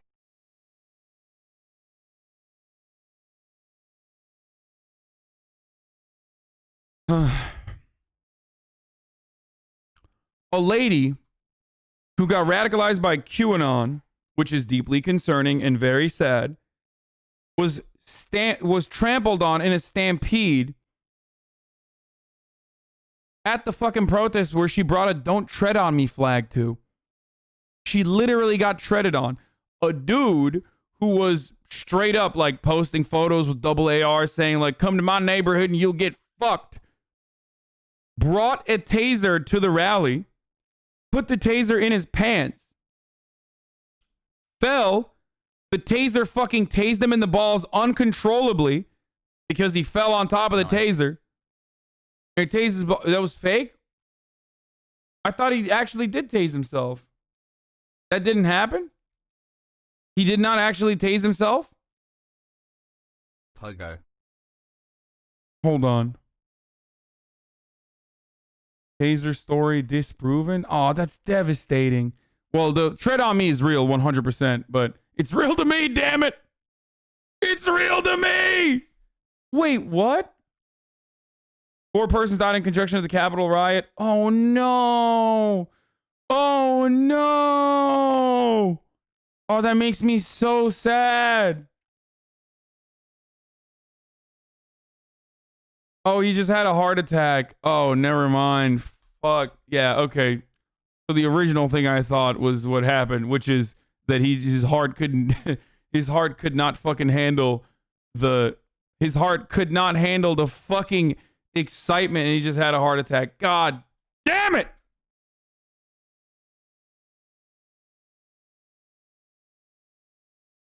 Fuck. He died being a patriot. Sources: the guy's wife. It could have been caused by the taser. It did happen. Snopes said it didn't because his wife said so. Okay, we will investigate this further.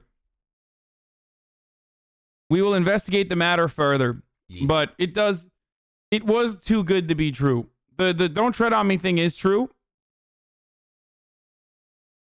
Snopes asked his widow if it was real, and she said no, but why would she admit he tased himself to death in his ball sack? Maybe. We don't know yet. Tased the ball. I love my husband who passed away storming the Capitol of a heart attack. The loony left said he tased his ball sack. However, this was proven false by Snopes.com. Jesus Christ. At HasanAbi, someone carved Trump into a fucking manatee. I mean, let's say he didn't tase his balls. He could have very easily tased himself on accident, though. Snopes is fucking fake news! Yo. What's the meaning of don't tread on me? It's the Gaston flag that, like, libertarians love using and waving. It's about, like, standing up against the tyrannical government or an authoritarian, oppressive government. And that's why they say don't tread on me, but in real life, it's just literally the people who love to get trampled and treaded on. Representative Luke Correa stands his ground against Proud Boy insurrections at Washington Dulles Airport. Proud of him. Retweet if you stand with Congressman. What the fuck? Yeah, how are you? Hey, does China fund you to invade the capital of the United States? No, nobody.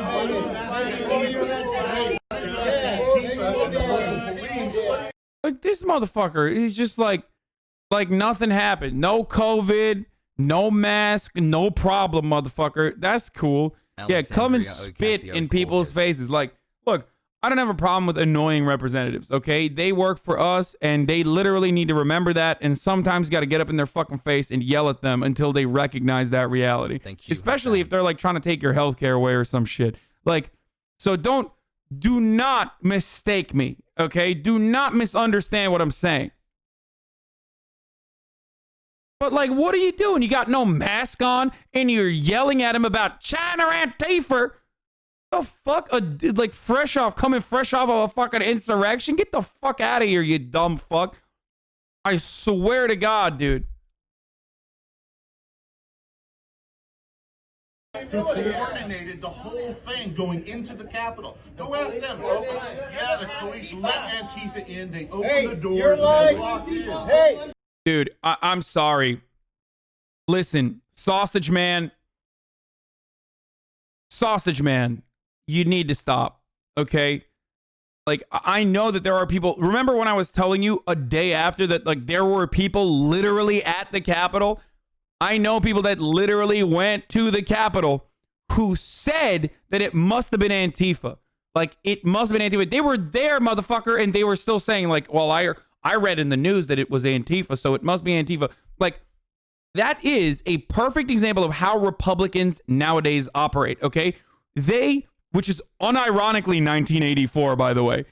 This is literally 1984. I hate how fucking cliche it is, but, like, not believing what is in front of your eyes is because the media is telling you, or your form of media is telling you something different, is at the heart of fucking 1984. George Orwell. It's 1984. It's wild to me. In a private call, Trump blamed Antifa people. New. In a tense AM call, Kevin McCarthy, President Trump today privately and falsely blamed Antifa for storming the Capitol. McCarthy told him the riot was MAGA, and he knew because he was there.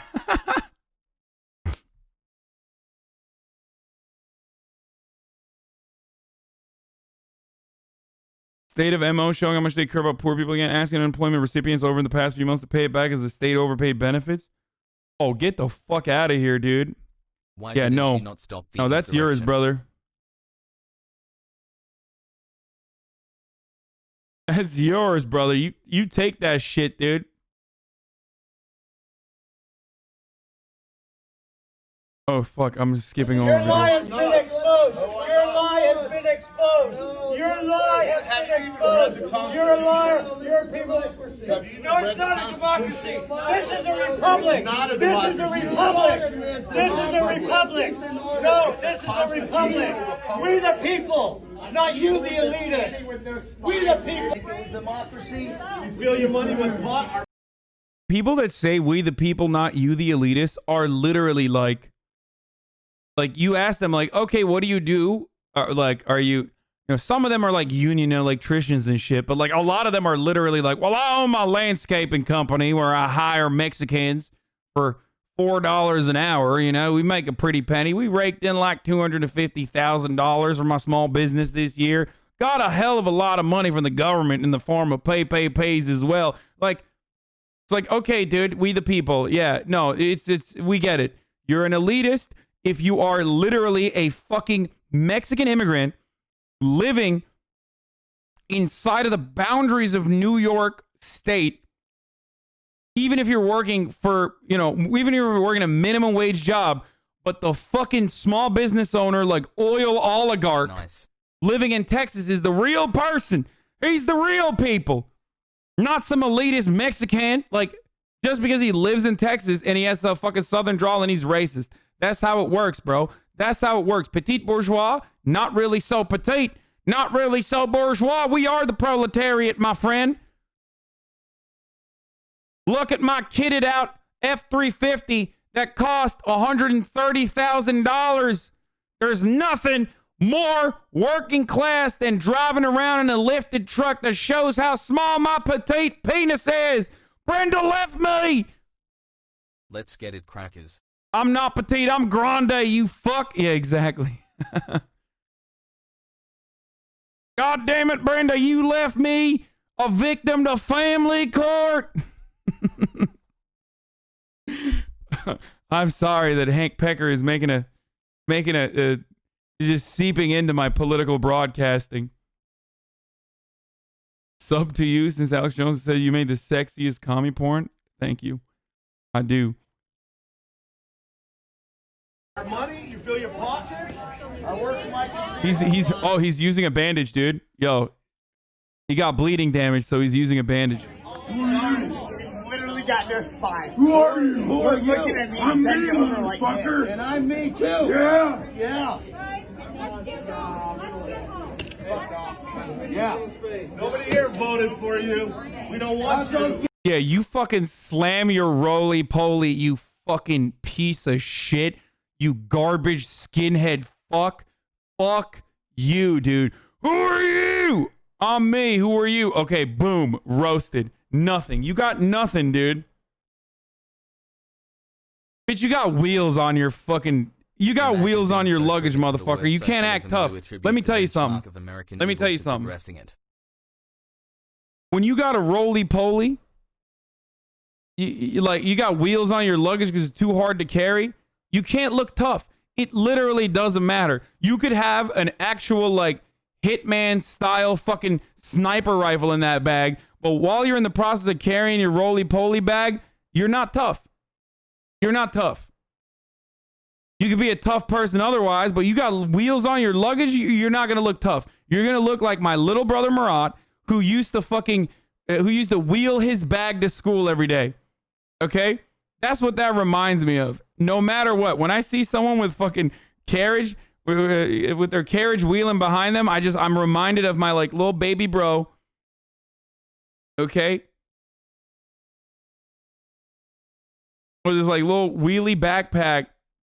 It's just, you're not hard. You literally can't be looking hard when you do that. Here's another, okay, I'll tell you another instance. The most compromised position an adult male is in is if they are wearing a top but no bottom. If you have a shirt on, if you have a t-shirt on but you have no bottom, like your penis is hanging out, you are in the most compromised position possible. If you are fully naked, you could be a threat. But if you have a shirt on, you are in the most compromised position. You will never be a threat. Take the shirt off, you're a threat. Keep the shirt on, not a threat. Put underwear on, you're a threat. Do you understand? It's kind of like that. Yeah, Winnie the Pooh looking ass. Do you understand? It's a similar mentality to having a wheelie backpack. Like, you might be a tough motherfucker other than the wheelie backpack, but when your body is physically connected to a wheelie backpack, you got nothing. Carl Kurlinski thinks that Trump shouldn't be impeached because he talks like a mob boss.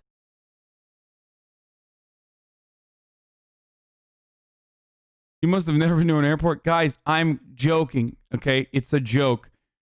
Like, this is what it is, okay? Just let me roll with it, okay? People are literally coming out to defend wheelie backpacks. Shut up, nerd. Sitting on a bar stool and your feet don't touch the ground. Okay, compromised position. As an adult male, okay, we said wheelie backpack, you're in a compromised position. Like, you're a nerd. You're not going to look bad. You're not going to look badass. You're not going to look tough. You literally have wheels on your backpack, bitch. Okay? Another position is shirt with no underpants or anything like that. And then the final one is if your feet don't touch the ground. When you sit down and your feet don't touch the ground and they're like literally fucking going back and forth like this into the wind, it's over. There's no way. You literally cannot be threatening in that situation.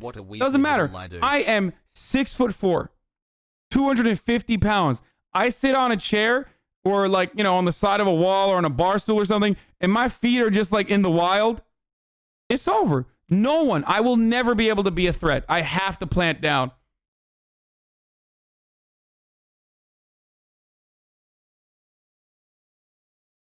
Leftist streamer shares fake news. It is the most compromised. These are the most compromised positions you can ever be in. We don't want That's you. okay. I don't work for you. Why are you ashamed The Senate got me bricked up on this flight Tuesday afternoon. 70% of people in my district. What's that? Did they use the minion? What's the best one? Did they use the minion? And you will never get Let's make What's your name? My children. Don't ask the question. My children. Why are there so many fucking psychopaths, dude? What is this? The Psychopath Airlines? Like, why are there so many chuds? Is this like the one airline where you can fly freely without wearing masks or something? Like, or is it just that like all the chuds are the ones who are flying around because COVID is fake? COVID is fake. It's not real. I know it's fake. Brenda told me. Like, what the fuck is going on, dude? Talking about the meetings again. Yeller Lives Matter. Hyped up off all their own chud energy circulating in their bird. This is just a regular day in the US of A. Who do you think will take up the mantle of leader of fascist hogs when Trump fades out of the picture? Jim Jordan, Gates, Hawley? I don't know. Because of motherfuckers like you. No, lady. It's because of you. No, it's because of you. You don't care about none of us. Because I don't take your And you're talking shit to us. And it's squeezing my arms at the end of the sleeve. Where do you live? Where do you live? Yeah, this is the... Hey, brother, it's called Free Speech Airline for a reason. This is Parlor Air, brother. This is Parlor Airlines. We're the only airline where we won't kick you off the flight for not wearing a mask and you can say the N-word. It's like, why do you need to say the N-word while I'm flying? Doesn't matter. Just say it. You'll get 10% off. Where you at? Are you a Democrat? Where are you at? Hey, are you a Democrat? You fucking rat. We the people don't like you.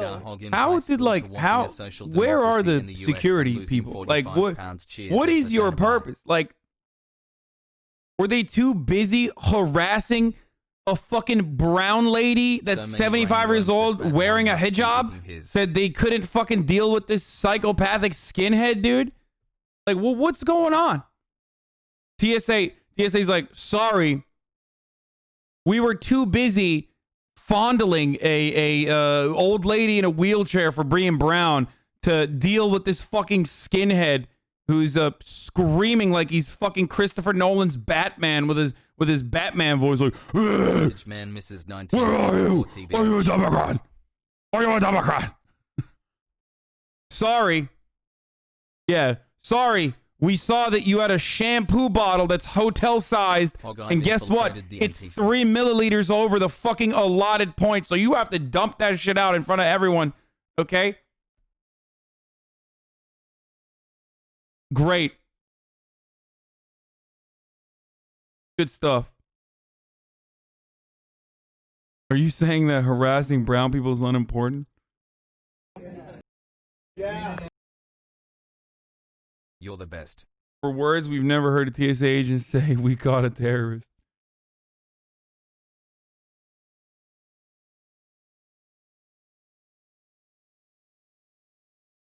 Love you, Hasan. Chud Patrick Star, literally. He actually looks like, you know, realistic Patrick Star? Like, that's what he looks like, dude. I love this stream. I watch it all the time. Literally this guy. I mean, trigger warning, it's gonna freak you the fuck out.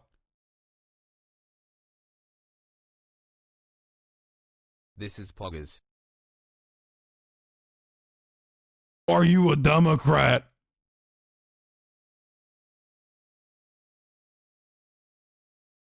You rat. Are you a Democrat? You rat. Patrick Star looking like that fucking...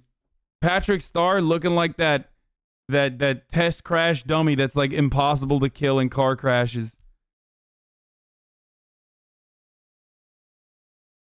He kind of thick, not gonna lie. Okay, dude, listen, COVID made us all horny, but that's too much, dude. That's literally you need to get that shit sorted out. If you see thick Patrick Star and you go, he's kind of daddy though, you literally have to tap out. Just go jerk off till your dick falls off, okay? Flick the bean until your clit falls off, because this is unacceptable. Patrick Star, by the way, literally the police chief.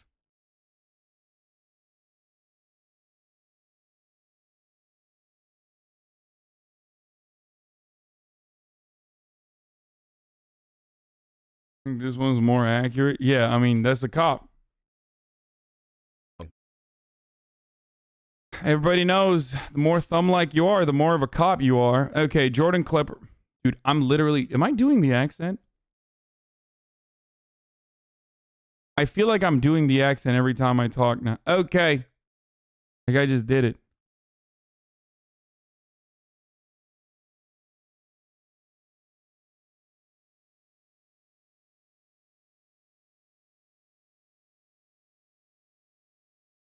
Watch President Trump speaks of the border wall.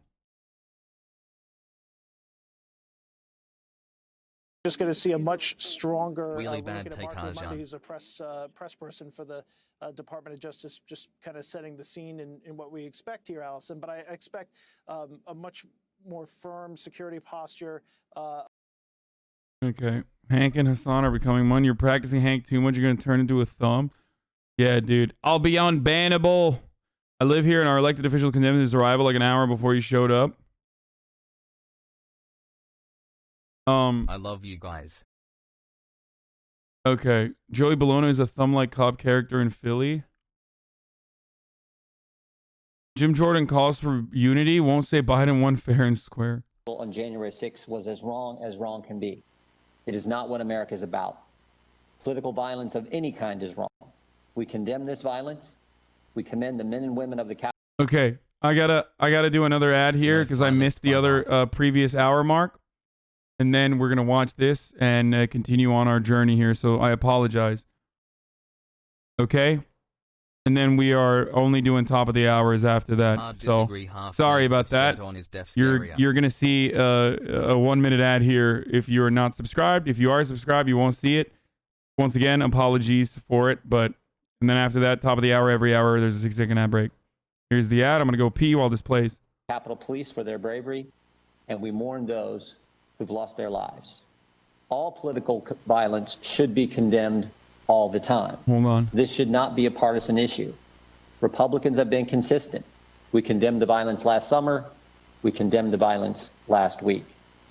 Congress needs to stop this effort to remove the president from office just 1 week before he is set to leave. Continued calls to impeach the president or remove him from office with using the 25th Amendment, I don't think are healthy for our nation. Rushing this resolution to the floor will do nothing to unify or heal the country. Under the plan Speaker Pelosi laid out on Sunday, the Democrats plan to impeach the president a second time just days before, as I said, he is set to leave. These actions will only again continue to divide the nation. Turning to the 25th Amendment into a political weapon by demanding that the vice president invoke it to remove the president from office, I think is just wrong. Let's be clear. Democrats have been wanting to remove President Trump from office since he won the election in 2016. They failed with the Russia investigation, they failed with the Mueller investigation, and they failed with their first impeachment investigation. So here we are again, considering another divisive effort to go after President Trump. We should use this time to bring the nation together, heal our partisan divisions. We should use this time to help the small business owners across the country who are struggling because of government's actions that close their businesses and close their stores. We should use this time to honor the men and government's actions that closed their businesses. The government action that closed their businesses was to prevent the further spread of coronavirus. The government inaction that did not follow through was the real problem. Okay?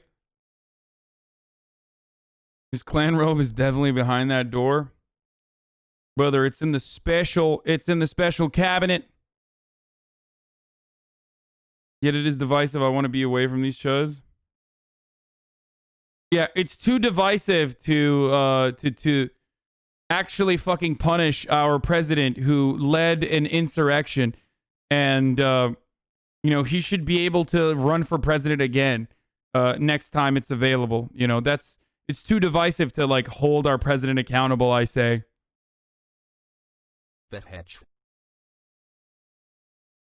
Clan Robe is at the back of OSU where he allows students to be molested. Yeah. How do you stream without headphones and the sound not coming through? I'm amazed. Because I'm fucking awesome, dude. Short Kings represent Hasan has a fragile sense of manhood.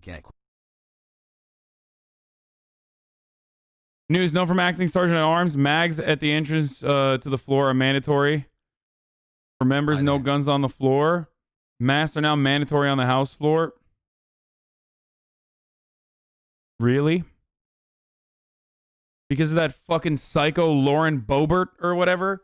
Hasan, my grandma is a radicalized QAnon crazy now. She won't take vaccine, what do? Just fucking take her vaccine, dude. Secretly vaccinate her. Greetings, streamer. I agree, Batman is definitely Republican. Be like, yo, grandma, I heard this is a secret vaccine that it's not even a vaccine. This is a shot that you need to take that helps you show your support to Donald Trump. It's a Donald Trump shot. 3 months, Pog. I don't know. Just fucking, or take it yourself. I don't know. Just take the shot that, get your grandma to take the shot by lying to her and say it's a Q vaccine, okay? This is a vaccine that helps you get closer to fucking QAnon. Like, QAnon wants you to take this vaccine because you will interpret the Q drops better if you take it. or something. Maybe that'll work. I don't fucking know, dude.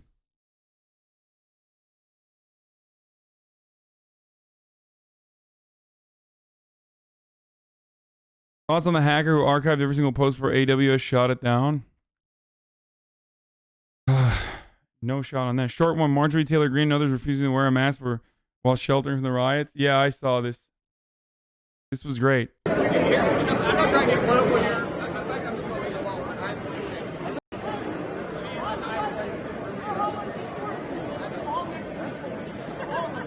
Manlet Taylor Greene.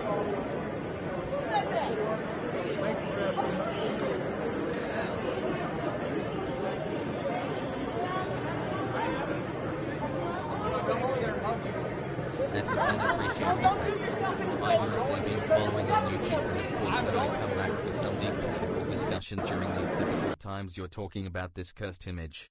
Great stream. These smug motherfuckers will never ever in a million fucking years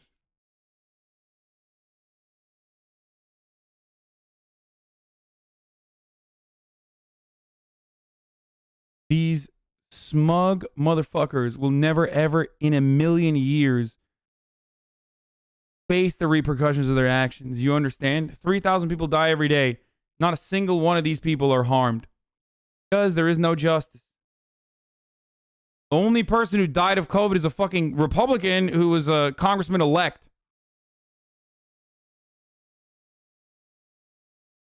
Have you seen LilyPichu's insane take on Rust on Twitter? Yeah, I saw. It's pretty fucking crazy, dude.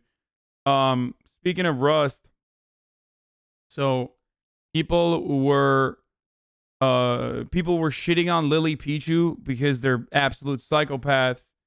Apparently they're getting harassed nonstop and like her moderators are getting harassed too. Some of you are wild. Someone also tried to call one of my mods on Discord yesterday and tell me to stream. I already lowered the requirements from 4 to 2 hours. Might look bugged. You'll still get it, and there are still 3 more days. You'll get your free stuff, kids. See you, Tom. You fucking Chinese coronavirus piece of shit. Go to your communist country. Go fucking stream Rust. You don't deserve a skin. Just got my jacket and wanted to say now that I can that you're a trash person for asking your moms to ban people asking about Twitch drops. I'm gonna dance on your grave someday, you filth. Get off my game. Rust normies are fucking psychotic, dude. Imagine saying that to Lily of all people. I understand I probably won't stream the least out of everyone, so I lowered requirements, and I was planning on streaming a lot more in the next few days. You can just leave it open in AFK too. Please don't harass my mods though. Also, just to be clear, I'm not that upset. I just found some of the messages I received so absurd to the point of comedy. 99.999% of people will always be super kind of welcoming and awesome. Like, Rust seems like the 4chan of video games. I mean, that's why it's so strange to me that you got people like Abe and Racy and H-June. Well, H-June is kind of fucking, he's a bit of a troll, but like in a very funny way. But like Racy, for example, these are like Rust streamers that are so fucking nice. Like insanely fucking nice. So I'm always shocked to see like, how the fuck are they just like how do you operate this way? How do you operate this way where like literally all these other people are such fucking psychopaths, dude? H-June is funny as fuck though. Check her update. Yeah, I know. Hold on. I'm gonna show you. So she apparently is addressing the drama, and I saw it.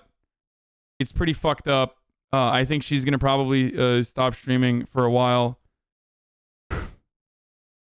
It's a video game. I don't really care. But if you're looking for some DMCA copyright-free music, check out these comfy beats on YouTube or LilyPichu on Spotify. New music coming out soon. I love it. Do not support Rust? Fuck you. The Rust developers are awesome. The Rust creators are awesome. The Rust content creators that I've interacted with, I don't know all of them, but like even Coco B and all of those guys, like even like the more PvP focused Rust players are awesome. Literally everyone that I've interacted with in the Rust world, with the exception of that one fucking time we went to the public, like the half public, half private fucking building lobby That was the only time where I had access or at least could hear random people. And of course, the one time I interacted with like a normal Rust player, he was screaming the N-word from like the edge of the fucking mountaintop so that I could hear it. Like he literally flew into my island while we were like building shit so he could scream the N-word over and over again. But outside of that, everyone's been tight. Also, the game is insane. The game is fucking awesome. Like, so why would I?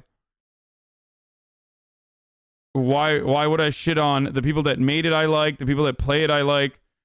Playing Rust in a bubble has been incredible. Like, I'm not playing it. It's called survivorship bias. You only talk to people that have been filtered and whitelisted. Yes, I know. I'm aware. I wish that all the other Rust servers had like similar points of entry and maybe they could have like more admins. But yeah, no, I know. When you play it, even if we were playing exclusively PvP, I wouldn't have this much fun. But the way I was able to, like, the way the reason why I can enjoy it as much is because I can literally build a fucking, it's not real Rust. I know it's not real Rust. The reason why I can enjoy it in the way that I do is because I could just go do some PvE. Maybe there's going to be some more PvP later down the line, but like I can go and like build a fucking base and roleplay. And it's deeply addicting that way. And it's still so much fucking fun for me. But I don't care. Like, because you're trash at PvP. Yeah, I mean, first of all, that's not an own. I know I'm trash at PvP. So I don't know why you think this is like a hurtful take when it's one that I admit regularly. So I don't know what you mean by that. Like, yeah, I'm trash at PvP, which is why the role-playing server is fucking so much fun and also has created some of the best content, in my opinion. Some of the best content that I've participated in and some of the best content that I've ever seen. I can literally sit and I've never watched Shroud before. I've never watched Shroud before. Like, I think he's a really nice person. I like him a lot. He's like more of an adult. I like all the adult streamers, right? Moon and all of them. I mean, they can be childish at times, but like they're still more adult. They behave like adults. And I've never watched his like Call of Duty streams or anything like that because it's not appealing to me. I fucking sit there and I watch him sell cars like an old man, and it's fucking hilarious. You can see how happy he is, like literally selling cars to random people on the server. It's so fucking funny. And it's so entertaining. That shit is infinitely more in line with what I like as far as content goes than like watching him click heads over and over again and like dominating a server. Each their own. But bro, if you want to watch Shroud, check out the shit banger comp. Shroud, insane flick shots, and epic PUBG. Yeah, that's like not for me at all. Trump just joined my clan on Clash of Clans. You Rust addicted motherfucker. You just get unlocked and do an hour-long monologue on Rust again? No, I am addicted, but it's so strange for people to be like, seeing you box and Donkey on the same server together, interacting is a pipe dream. Yeah, and that's the other part of it is like, I get to interact with other streamers that you guys probably love and would never otherwise have me interact with because I'm a political streamer first and foremost. So how else am I going to fucking be around and interact for hours at a time with like all of these other streamers that I enjoy the content of? All of it is reduced to, dude, fuck you. You're not playing Rust the way you're supposed to, which is supposed to be painful and a horrible experience. Fuck yourself. How dare you enjoy yourself? It's like, okay, well, sorry.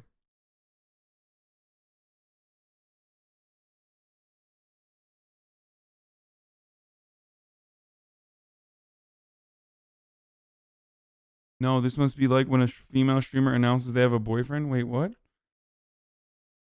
What do you mean? You lost the rap battle, you paid the audience? Willen is one of my favorite streamers, and it's awesome when you're playing with him. You and Donkey even saying each other's names is amazing. Got my unemployment claim reopened today. Can I get Willen's whole channel is him owning Tox people in Rust. Yeah.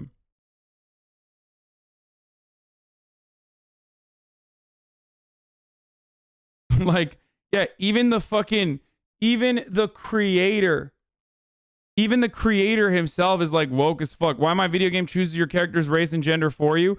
Russian and trans players of Rust are unhappy, but the decision to randomize race and gender is all about better gameplay, not imposing ideology.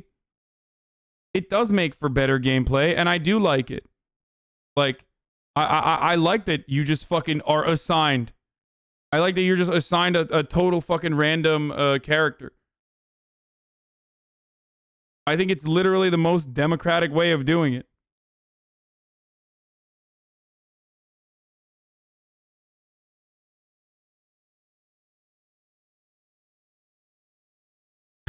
The two genders, Russian and trans. Join GTA RP No Pixel 3 coming this February. This is a big drama.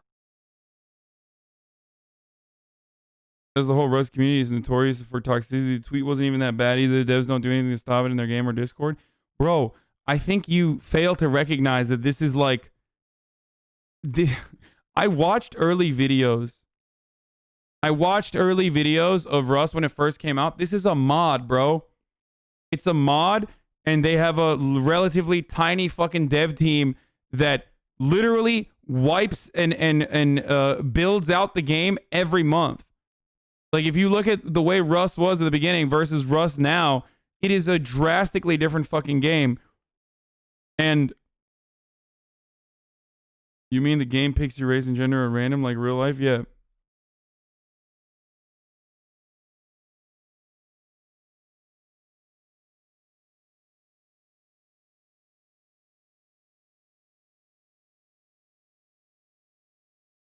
We might have money bail in Illinois today. Give the Pretrial Fairness Act. I'm late to today's stream, but I have radicalized my dad and he loves your commentary. Now love you, hey Suni. Fuck Rust. Rust sucks. All my homies hate Rust. Stick to politics.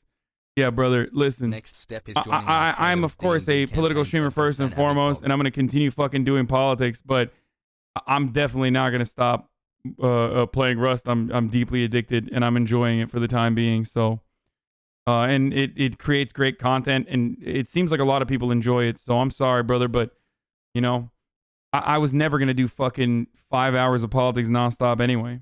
So 4 months, Pog. Even Rust PvP is carried by the roleplay. Yeah.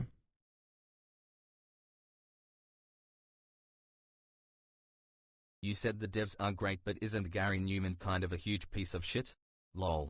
Is he? I don't know. He seemed all right. He was like, the way he was calling out toxicity in his own fans seems all right. I don't know. I don't know what you're talking about. But for the politics Andes that come in for just politics alone, like, my character is literally Hank Pecker. Like, he is a libertarian gun nut. Like, we do fucking fake court and all that shit. Like, you would absolutely enjoy it if you, for one moment in your life, decided to, like, watch someone play a video game. I know it's a big ask, but you would definitely fucking enjoy it.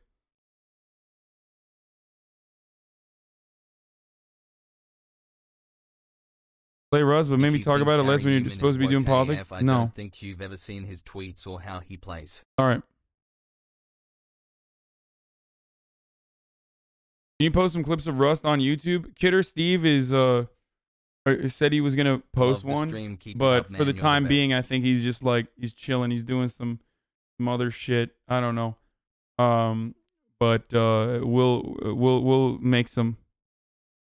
And if there's like a game editor out there, if there's a video game editor out there, like, I am looking for someone to, if you're watching all the Rust stuff and you want to make something, you know, hit me up.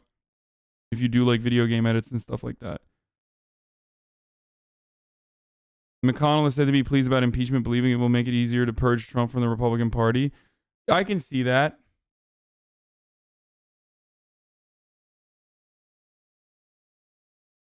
You need to explain the premise of Rust. It's literally it's Manifest Destiny without the genocide. It's a libertarian ANCAP paradise, a desert land with different biomes where you literally just build. You get started with a fucking rock like an anarcho-primitivist, and then you build your way up, gather resources, and like build bases and shit. It's literally ANCAP paradise. And it, of course, devolves into chaos, just like ANCAP paradise would. With the roleplay server, we have like a different set of rules, hopefully and luckily. But it's basically adult Minecraft. It's really fucking good. Hit up Space Boy or Coil if you ever want to RP on No Pixel after Rust slows down. Oh, well, yeah. Been loving your commitment to the character, and No Pixel has a lot more structure and rules. With the president was not something that we knew about until it actually happened today. But Lindsey Graham is someone that has often fluctuated with the times. He's been on good terms with President Trump. Often say he's a pussy, dude. He obviously campaigned very vigorously. Anyway, back to the political, primary, and now in the closing days, content. even as the president has a smaller and smaller. Yeah, he's fluctuated with the times, bitch. You mean he's a pussy and spineless and a coward? Back in that circle, Allison. Hold on one second. All right, Josh Letterman at the southern border today. Thank you so much. Sure. Good morning, everybody. Welcome to Today. It is good to have you with us. As we start a new year, we're right there with you to kick it off right. Let's go 2021. Stay healthy. We're going to show you all the ways to keep calm and de-stress. And stay connected every morning on Today. The one fucking moment I like literally walk away, it's ad time. Women of law enforcement here at the Capitol. This is hella and across fucking. the country. This is hella sleeper. I'm not going to watch Jim Jordan. To keep our families safe.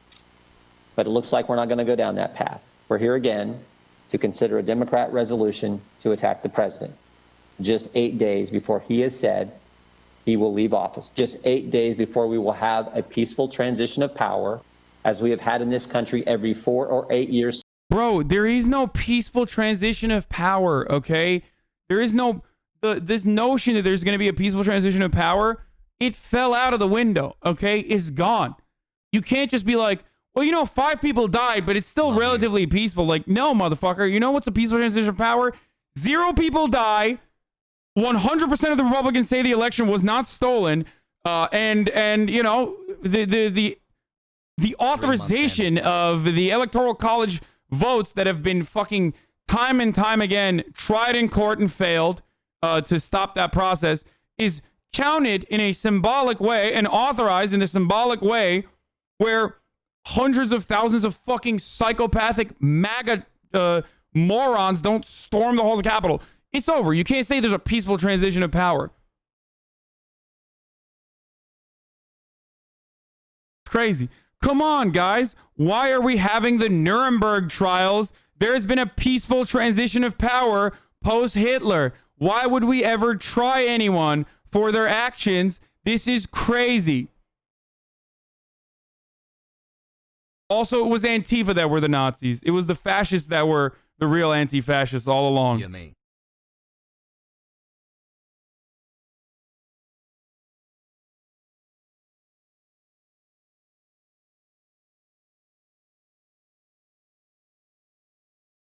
This is the latest from the New York Times on McConnell's stance and McCarthy. McConnell believes Trump committed impeachable offenses, believes the attack on Capitol gives Republicans a chance to purge the president, and McCarthy has asked colleagues if he should urge Trump to resign. He's open to a censure. Yeah, McCarthy said that impeachment is like too far, I think. He's gone back and forth. Jim Jordan said it was too far and that he'd be open to a censure as well. There's no censure. The censure is nothing. Okay? An impeachment is technically nothing. You should go to jail. An impeachment is like still setting a precedent and making sure that, like, you know, presidents can't fucking drive insurrections when they get upset that they fucking lost the election. So it's a necessity, but it's like literally the fucking entry level, okay? A censure is something you do to a person who said something racist, or is something you do just immediately when someone like lies. A censure should happen to Matt Gaetz for lying about fucking Antifa and saying that this was about Antifa. There's no censuring the president after he literally fucking drove an insurrection. That's bullshit. Why are the Democrats and Republicans both right-wing in the U.S. still don't get it? Capitalism, baby. No, there's no censure here. There's no fucking censure here. It's not happening. Anyway, so there is going to be deliberations on I think, well, they're drawing up articles for impeachment today. They're already doing that. They're also going to talk about the 25th Amendment as well, invoking the 25th Amendment. Glenn Greenwald is spectacularly wrong. Do you know how many people arrested in connection to the Capitol invasion were active users of Parler? 0. The planning was largely done on Facebook.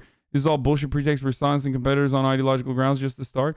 Parler users breached deep inside the U.S. Capitol as shown by GPS data pulled from videos archived by Donk MB just before Amazon's takedown. I mean, there's also a lot of congresspersons on Parler too, so.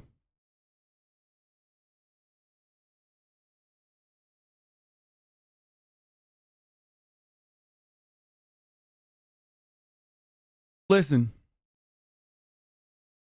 I always have to qualify this, but like, Glenn has done process to remove you because you already put a 2-week notice in at work and said anyway. Glenn Greenwald has always done. He's done good work in the past and still continues to do sometimes, right? So I always have to qualify this, but he is a perpetual contrarian.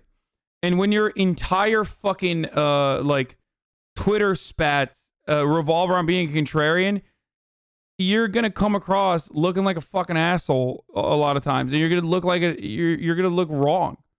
And this is it. Like, this is a problem with debate Lord Andy's, and Glenn, as a lawyer, Glenn Greenwald as a lawyer, is of course a perpetual debate Lord Andy. Glenn Greenwald spent the early 2000s doing pro bono work for Nazis and white nationalists. No joke. Man, stop. Yes, he's like a ACLU free speech absolutist, man. Stop. He's like Noam Chomsky. Like, using that as a aesthetically claiming that he hasn't done like significant work to like literally fucking fight back against a fascist administration in Brazil is avoiding the reality. I want to make your Rust videos. How should LOL, comparing him to Noam?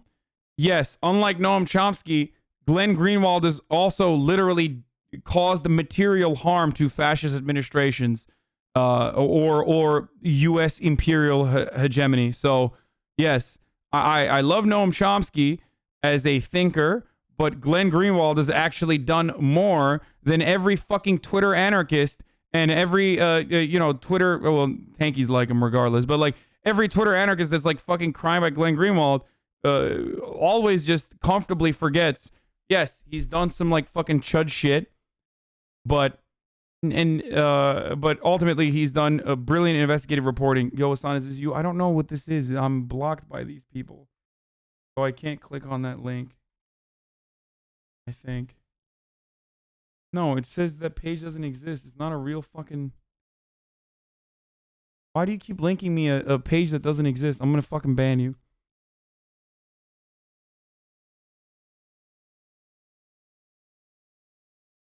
You swear so much? Yeah, I know. It's because I use it as a sentence modifier.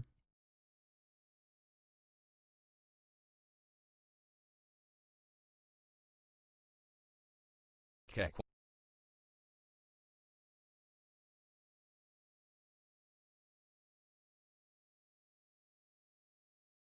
Coming up on 3 ad breaks without Klepper. Yeah, we're going to get to that in a second. Greenwald's point is that like 9/11, both events were predictable events the CIA, FBI knew about, didn't do shit about, but both events will be used to advocate censorship and violate civil liberties. No contrarianism about it. I mean, that's a reasonable argument. That's not the argument he was making, so shut the fuck up.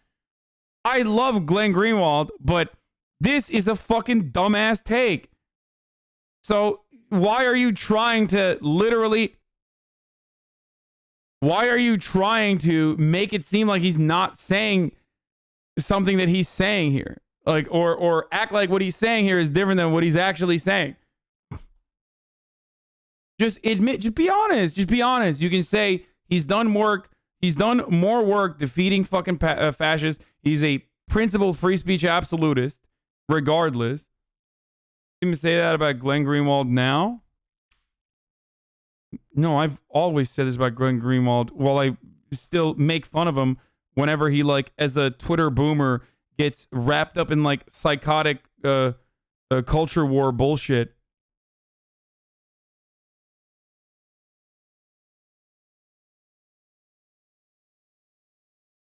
The full article he wrote is obviously a bit more nuanced, and he has some points there that are legit. Doesn't mean that that wasn't a dumb tweet. Yeah. Anyway.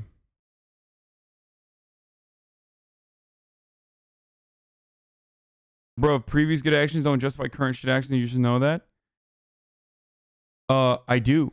But the reason why Glenn Greenwald has been low-key like this even before he fucking started the investigative reporting that freed Lula against the fascist Bolsonaro administration. He was already going on Tucker. Everyone was saying he's a white nationalist now. Everyone was saying he's a fascist now. And guess what he did? He fucking freed a leftist political prisoner in Brazil with him and his brilliant team's investigative reporting in Intercept Brazil. I used to criticize him back then, and I still criticize him now when he has, like, stupid fucking takes. But guess what? That's not something a fucking fascist would do. Like, and they're literally trying to fucking kill him. Like, what are you talking about, dude? Come on. If you can edit videos for gaming and watch Hasan's Rust streams and are interested in being an editor, send Arjan a clip of some work you have done before to his Discord. You're welcome, Arjan. Oh. Thank you, Ultra PG. Dems implementing a fine system for non-mask compliance in the House. Democrats implementing a fine system? Hell yeah, dude. If NBA players get fucking fined for, wearing shit, then Democrats and Republicans both who don't wear fucking masks can do that too.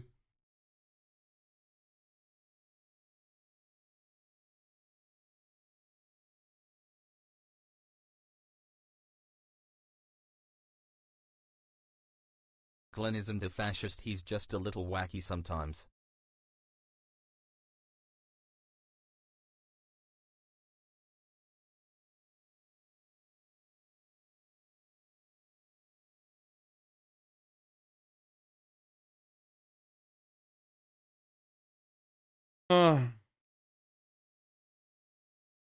$500 is a joke. Yeah, 500 is not enough. There's like fucking... Well, I guess not anymore. I was going to say Kelly Loeffler is a billionaire.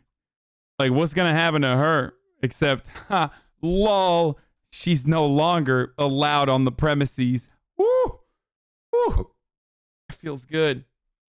That feels good, don't it? Oh! If anything, if it's just like a brief moment of fucking solace, you just remember that some of these horrific monsters get sad in their regular order of business, and the amount of cruelty that they can subject the American people to is like limited, albeit for a brief moment. Now she can go back to buying politicians indirectly rather than sitting in office and doing whatever the fuck she wants to.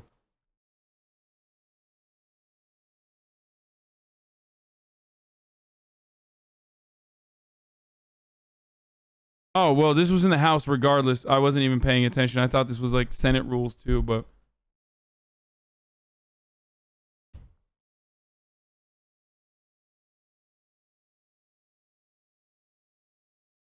I love how Liz will discredit Glenn for going on Tucker, yet it's okay when their favorite SOCTEMs go on MSNBC and CNN, as if those networks aren't just as hostile, if not more directly hostile to the left. Yeah, dude, you're... TX Capita, you are a perpetual bad take machine. I think there's something that happens to people when they, like, adopt the moniker of Marxist-Leninism, where they can't, like, literally stop themselves from saying, like, really stupid shit. This is one of those moments. Like, yeah, dude, Fox News is literally less hostile to the left than MSNBC. Are you fucking psychotic? Are you insane, dude? Like, who is not hostile to fucking left on Fox News? Tucker Carlson for a brief moment when he's like doing fake left-wing economic populism? Fuck that. You're crazy. I don't have a problem with going on fucking Fox News. I don't have a problem with going on Fox News. I've been on Fox's like local television branch. And I would go on Fox News. I have Fox News reporters that watch my broadcasts. I don't have an issue with going on Fox News, but if you're going on Tucker Carlson, you should be a little bit more critical of what the fuck Fox News does as well. Yeah, when I go on Fox News, remember how non-hostile they are to the leftists, right? Go watch a compilation of the way they talk about me on Fox News, and then compare that to the way they talk about Tulsi Gabbard on Fox News. See if they're actually hostile to the left, or if they like certain figures as far as they can use them against the rest of the fucking radicals.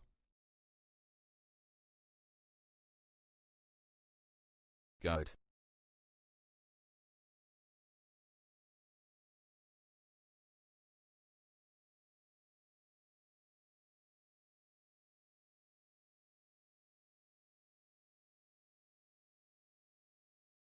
Come on, bro. My problem with the Glenn type is that they don't open their mouths through the last 4 years and 8 years of Obama. What? What? Did you just say Glenn Greenwald didn't open his mouth through the last 4 years and 8 years of Obama when this Tea Party, Alex Jones, white supremacist shit was going on?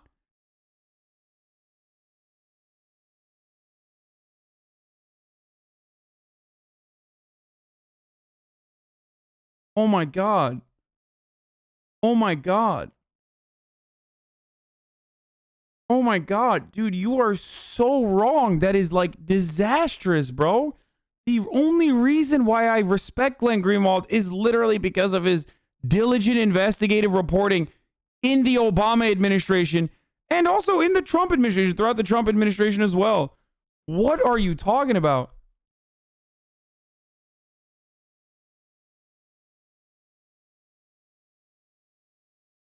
Come on, guys. I don't know what you're saying here. Can you point to an example of... Oi, give me my ham sarnies back, bro. My man said, can you point to an example of Glenn Greenwald's record under the Obama administration? Oh my God. Do you know who Edward Snowden is, dude? You're going to break my brain right now.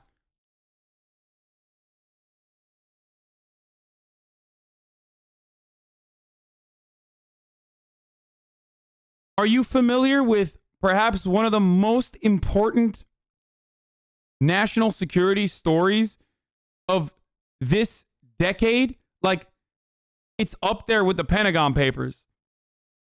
This is also the worst way to cover this fucking story. Holy shit. I just wanted to give you a quick example, but like...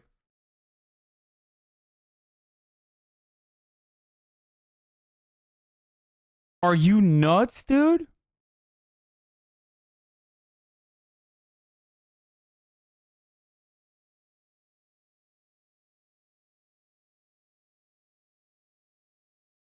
It's like literally the biggest story of this past couple of decades. I would say this century, but again, Pentagon Papers is pretty big too. There's a bunch of really big stories. What the fuck?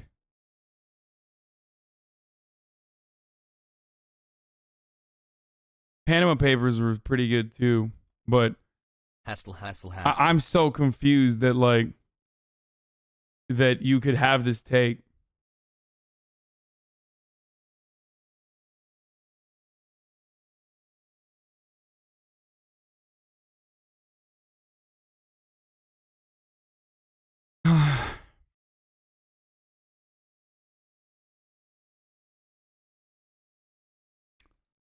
White supremacy. Glenn Greenwald, you can criticize him for his like really, really early work. Look, Glenn Greenwald has always been anti-white supremacy, especially when it comes to American imperialism. What the fuck are you talking about? The reason, why do you guys think I like him? Despite the fact that he says dumb shit on Twitter all the time. He's like,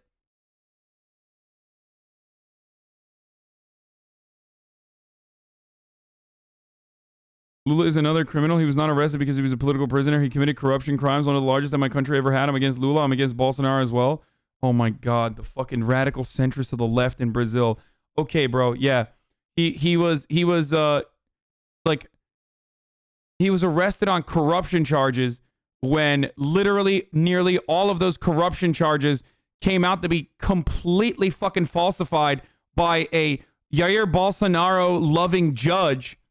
But you know, let's avoid all of that. No, he's still fucking corrupt.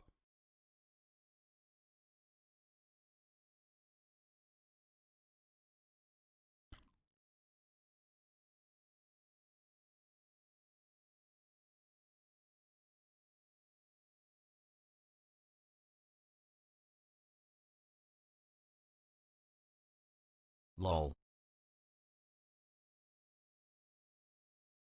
Do you think Congress should invoke the 14th Amendment? What? Also, the majority of corruption was being done by conservatives and none of them were being charged? Yeah.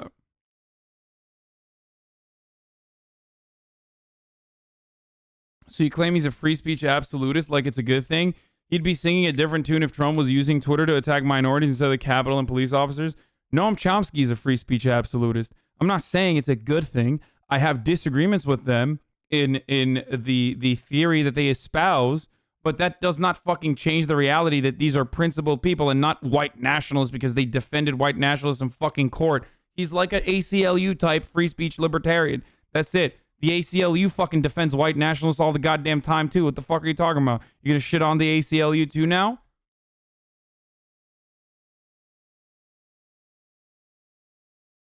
That's so weird. Like, yes? Question mark? I disagree with free speech absolutism. I don't think it's a real fucking mentality that people have, and I think it's a harmful one that people have. Oh God, people are still saying he's Nazis. He's never against white supremacy. From the National Okay, guys, from the Bush administration to the Obama administration, criticizing American imperialism and putting the lives of Palestinian people ahead of the lives of fucking other people that are like literally killing them, going against putting your name out there in a way that you are open to attack is not the behavior of a white supremacist. Okay, you're fucking out of your mind if you think that he is a white supremacist. You're literally crazy. I think that free speech absolutism, especially theories like that espoused by Noam Chomsky, Glenn Greenwald, some others, I think they're idealistic. Yes, and I disagree with them. But having said that, that does not make them white supremacists. Holy shit.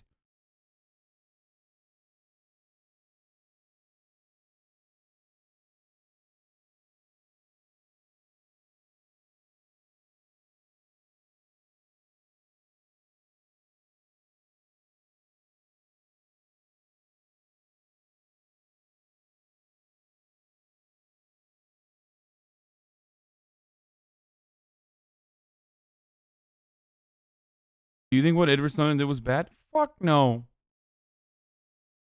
What? No. No, I don't. No. I don't even have a problem with what fucking Julian Assange did. No. Don't be fucking corrupt. Don't get upset with the way that fucking leaks happen or whistleblowers and the way that they fucking report on shit when you're the one doing the wrong thing. What the fuck? I don't like Julian Assange. I think he's annoying as fuck, and I think he definitely hated Hillary Clinton to a degree where he would release information specifically from one side, information that was accessed by very likely hackers that gave him that information. But the real problem is not how that information was released. The real problem is what was in there. And the sexual harassment or assault or whatever the fuck happened is completely irrelevant to the free speech conversation that we're having.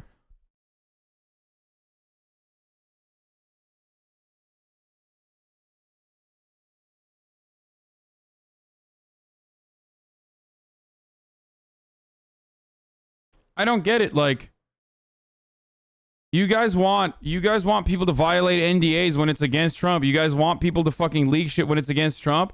But when it's against the Democrats, you're like, oh, that's fucking bullshit. Or when it's against the American, when it's against the NSA, you're like, oh, that's fucking bullshit. How dare they do that? Chelsea Manning's a hero. Edward Snowden's a fucking hero. I don't give a shit if you say he's a Russian operative. I don't give a fuck. Like, he has to live in exile in Russia.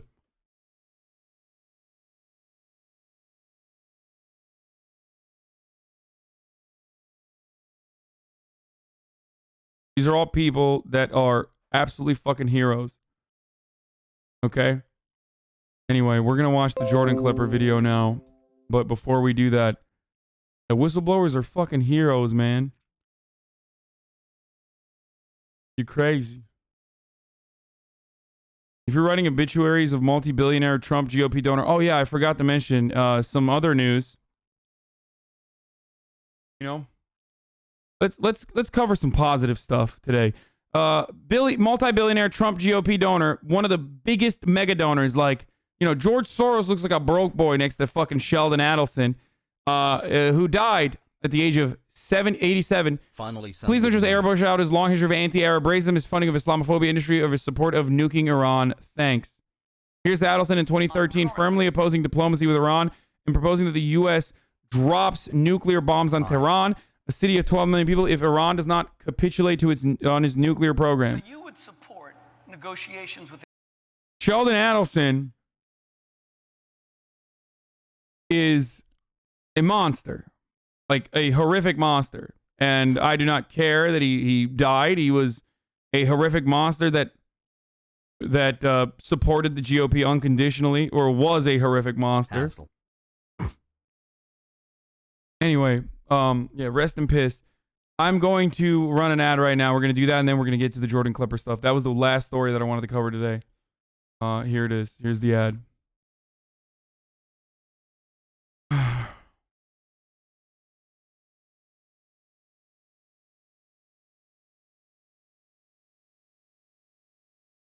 It's crack time, poggies. Didn't Adelson recently fly an Israeli spy back on his private jet once he was out of jail? Yeah. Yeah. The only time that the American government has like arrested a spy of a partner nation and not like a foreign adversary. I forget what that dude's name is, but yeah, Trump's administration released them, and then I think he flew back to Israel on Sheldon Adelson's private jet and was literally, I forget what his fucking name is, but was literally greeted by Bibi Netanyahu. Jonathan Pollard, how do you say it?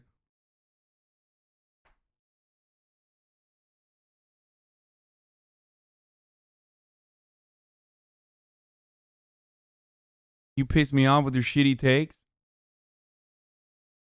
I shit on everyone to the degree that it is virtually impossible for you to not find a take that I put out there that you don't completely agree with. Okay? So if you're getting upset about that, unless you're like a neoliberal, I guess. But even then, neoliberals, like, they love when I shit on the Republicans. Yeah, no, there's not a single fucking political take I have. Like, you're going to find one thing that you fully 100% agree with, because I'm being honest and I'm telling you what my fucking worldview is, and I'm attacking people unconditionally and critically from the utmost leftist position that I have.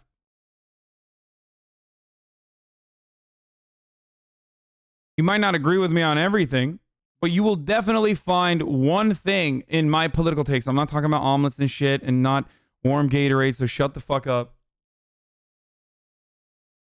No, I'm talking about political takes. You're gonna find something that you agree with regardless. You don't have to agree with everything.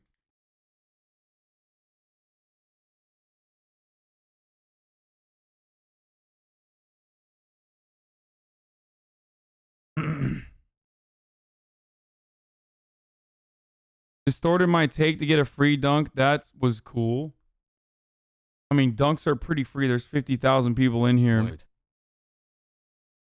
You seriously misrepresented my take, then refused to read the response. Okay, read last post. I hate Glenn because he doesn't care about Republicans always lying. He just cares about Democrats being corrupt and essentially being the most problem in America somehow. You got me wrong. I know Snowden. I hate Glenn because he doesn't care about how Republicans are always lying.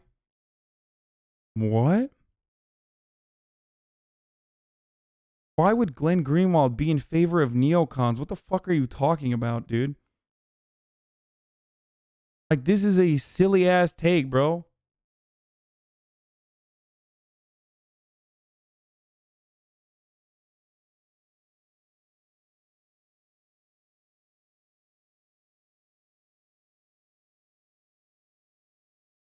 I don't know what it is, but many young leftists are very Puritan debate lords. One is worse than the other. I understand I'm MB and leftist, but this Puritan borderline self-defeating conduct, many in the online left, people have contradictions. Leftists are not immune to this lib shit. Jesus Christ. Yeah, I don't really care. Like, Glenn Greenwald's fucking, oh,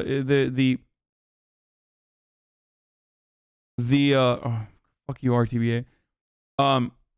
Glenn Greenwald's outlet that he is no longer a part of, but he started, is responsible for so many breaking stories. The person who played a significant role in those breaking stories, a colleague, an ex-colleague of Glenn Greenwald, is Ryan Grimm that I have here more frequently than any other fucking journalist. Also, The Intercept recently hired another friend of the show, Ken Klippenstein, as well. Like, you're crazy to assume that, like, The Intercept and Glenn Greenwald and so many people are not routinely covering the Trump administration. Republicans when it's not. The whole red versus blue thing is such fucking bullshit. Fascism is just capitalism without money. The system is broken.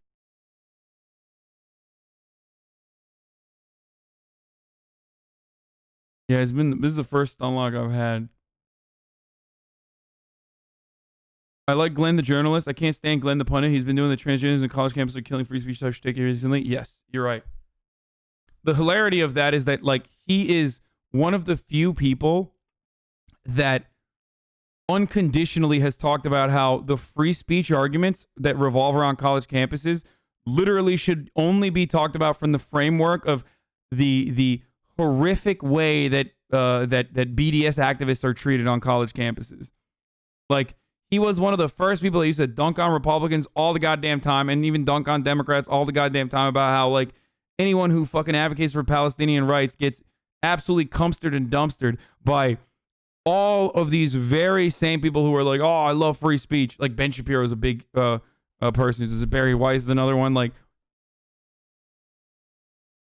and yet now he's, like, kind of moving to that field a little bit himself. And I think he's just like, was just a radicalized boomer.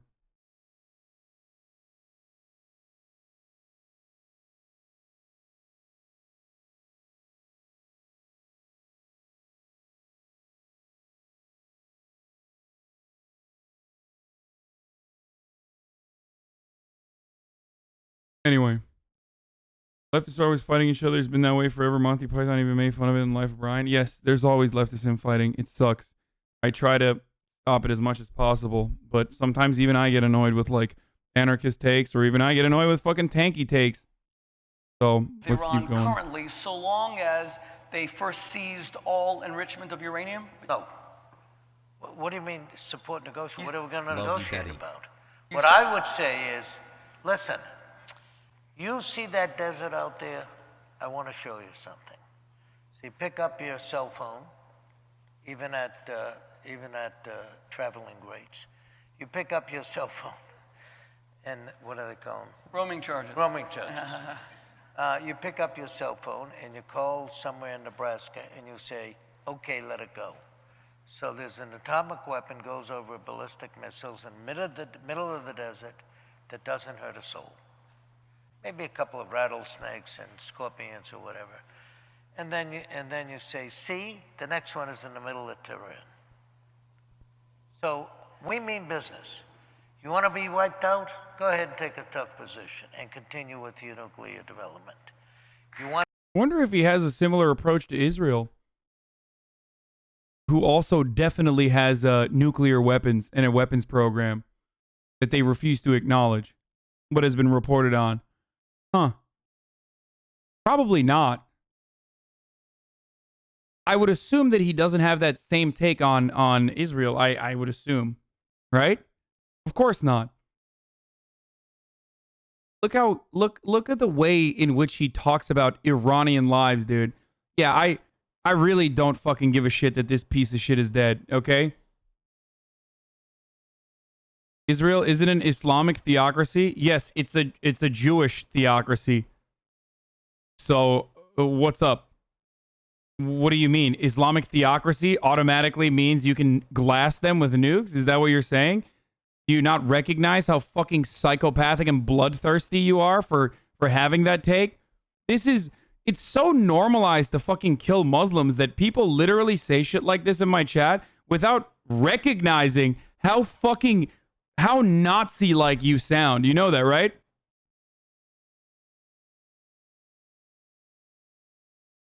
Israel is more secular than America, LMAO. Yeah, it's also not an apartheid state. You're right.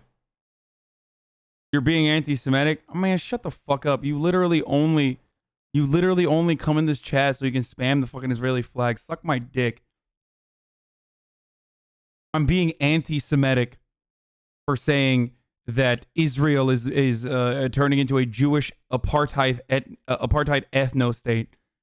That is literally the stated purpose of Bibi Netanyahu. Get the fuck out of here, dude.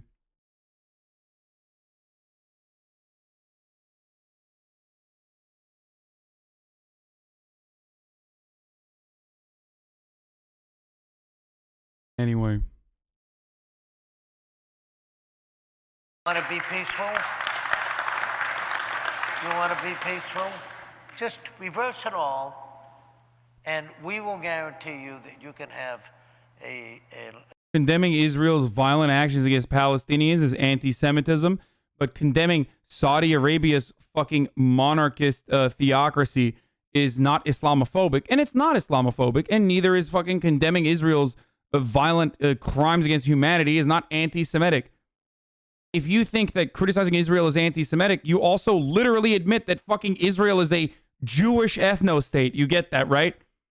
Like, you can't hold on to those two different beliefs at the same fucking time. Like, Israel is not a Jewish ethno-state, but also if you criticize Israel, that means you're criticizing Jews. What?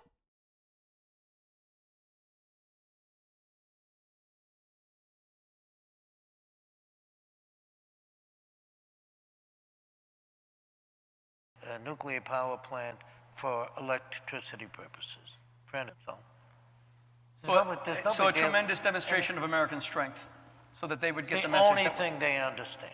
And do you see the current negotiations as a Did Netanyahu engage in Holocaust denial? He engaged in Holocaust revisionism. But, I mean, it's one step short of Holocaust denial. Yes, Bibi Netanyahu very famously engaged in Holocaust revisionism.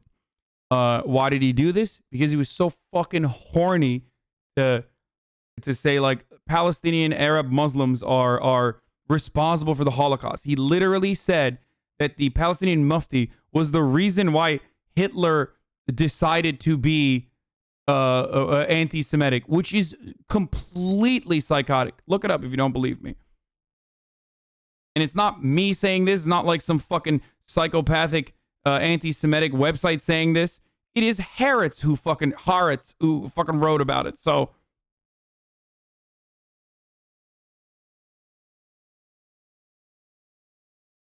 hell yeah.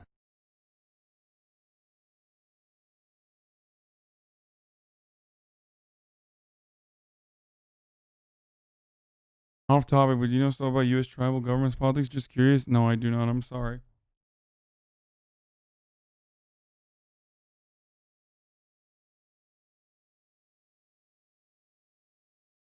As an Israeli, I think your takes on this will turn away Israeli viewers because they're a bit off. Israel's not a theocracy. Israel is a theocratic ethno-state, or working towards becoming a theocratic ethno-state, but it is an apartheid state, 100%.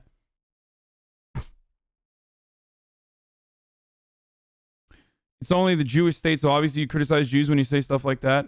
Yeah, yawn. I yawn at the silly bitch fucking takes in here that I deal with on a daily basis. Okay? Yeah, here it is. Netanyahu Holocaust remarks. He said that he insisted Adolf Hitler had only wanted to expel Jews from Europe, but that Grand Mufti of Jerusalem, Haj Amin al-Husseini, told him, burn them.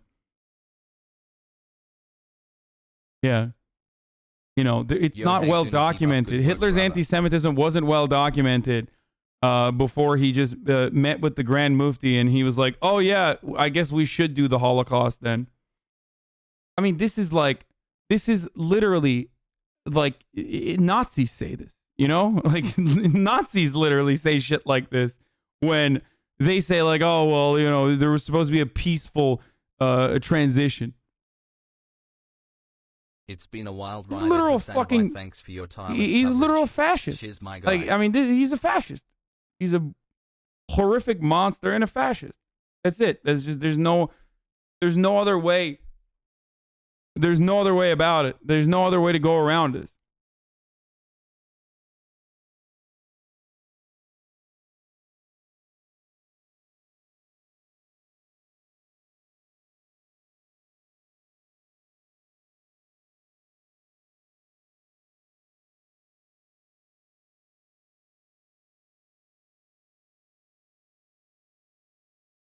Dude, Netanyahu sucks. That doesn't mean Israel's an ethno-state or an apartheid state? Really? Israel's not an apartheid state? That's crazy. That's news to me. Let's see. Israel recently was in the news for its vaccination initiatives, and they were celebrated.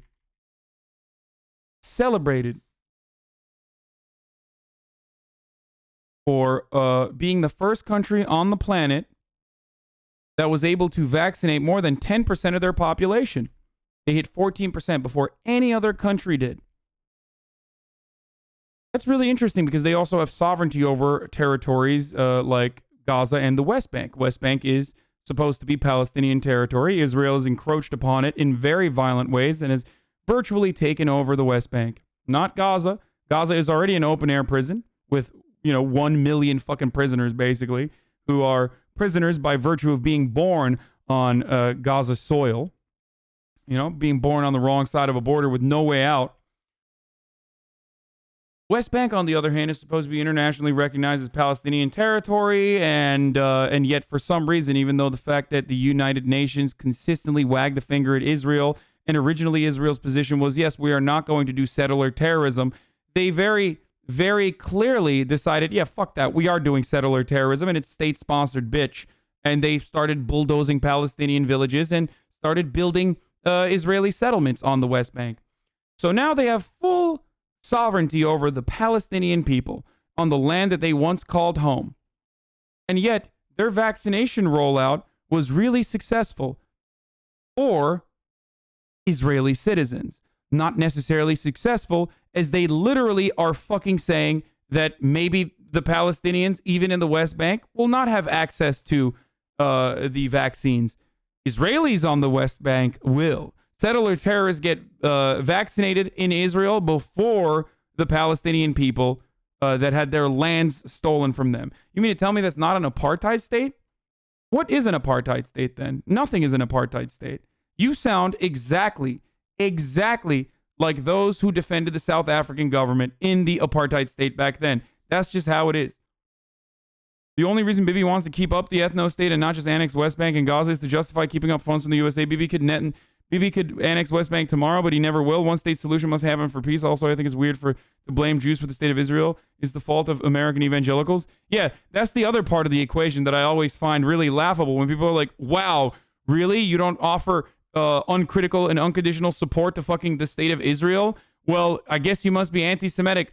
Oh, hold on. Really? I didn't realize that fucking the largest supporter of the state of Israel and its violent actions in the United States of America were American Jews. Hold on. No, they're not. It's literally evangelical Christians.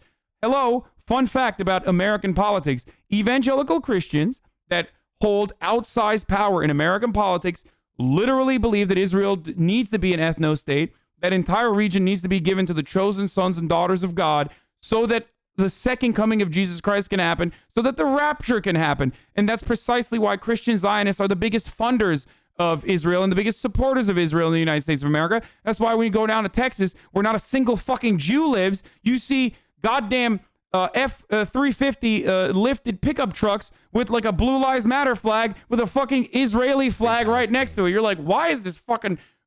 why is my jet ski dealer rocking the fucking Israeli flag when he's an evangelical dude? Oh, wait, it's because they literally believe that they literally have a psychopathic death cult that dictates that once Israel is delivered to the chosen sons and daughters of God, Jesus Christ will come back to the fucking planet. There will be a rapture. He will fight Megadudu or Megiddo or whatever the fuck you call it, and Satan. He will have a big battle against Satan, and everyone that converts to evangelical Christianity will be lifted up to the heavens, which means all of those Jews who did not convert to evangelical Christianity will burn in hell in eternal damnation. So it's not necessarily the most pro-Israel or pro-Jewish mentality. They want you to fucking die in the end if you don't convert to evangelical Christianity. So you are cucking yourself to the evangelical Christians because they're giving you money and support.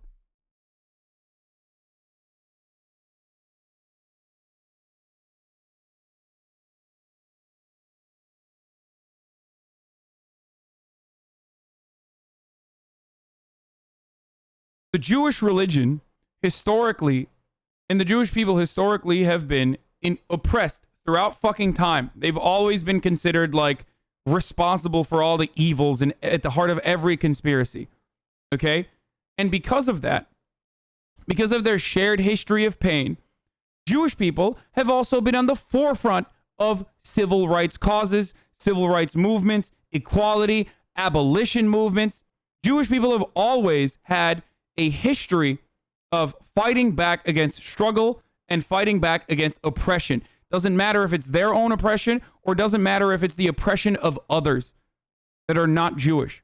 So it is disgusting to me that in the latest like past two fucking decades, 3 decades, that Bibi Netanyahu with his militant action and his approach to dealing with Iran and approach to dealing with the Palestinian Muslims for regional autonomy and regional fucking control, and to basically fucking rile up Israel and turn it into basically just like America, a place where you are deeply hostile to the Arabs and the deeply hostile to the Muslims, has been able to successfully change that mentality as though that is not a fundamental fucking part of like Judaism, and as though it's not a fundamental part of Jewish shared history.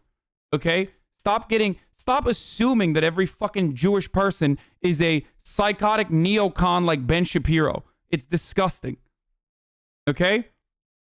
3 months, fella. Give me a hell yeah, brother. And just simply saying, I don't like Bibi Netanyahu, but we need to wipe out the Palestinians is not fucking enough. It's no different than the centrist dipshits that say, oh, I really hate Donald Trump, but he is right on national security. We do need to have concentration camps for Mexicans at the border. Like, it's no different than that. And so many Israeli people and so many Jewish Americans, unfortunately, even young Jewish Americans, who are overall very much against some of them are, against the actions of Israel, but there are so many fucking young Jewish Americans who are caught up in this militant propaganda. Just like there are so many young Americans that were caught up in the militant propaganda against Muslims. And that's precisely why Islamophobia runs rampant, even in progressive communities like this. It's just a privileged blind spot that you hold on to. So maybe just open your mind. If I've been able to change your mind on if I've been able to change your mind on other issues, then maybe you'll understand my position on this one too.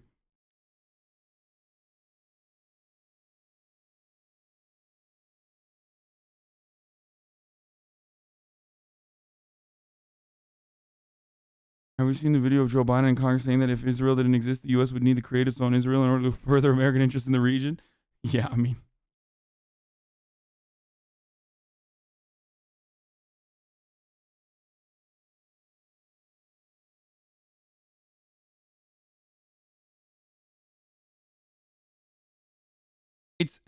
I would go so far as to say, the last thing I'll say on this is I go so far as to say that like assuming like all American Jews and Jews all around the world are like bloodthirsty neocons is literally anti-Semitic, okay?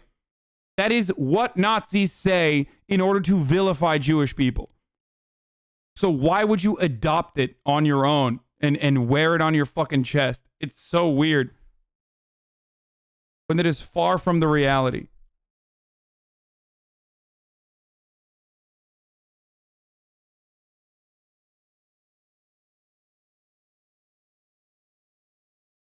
In the UK, it's anti-Semitic to talk about Israel in a negative light. Don't fucking bring that up. I know. I like to deny the existence of the United Kingdom. So I just like to not think about how psychopathic UK media is and how reactionary they are over there, especially in terms of like Israel.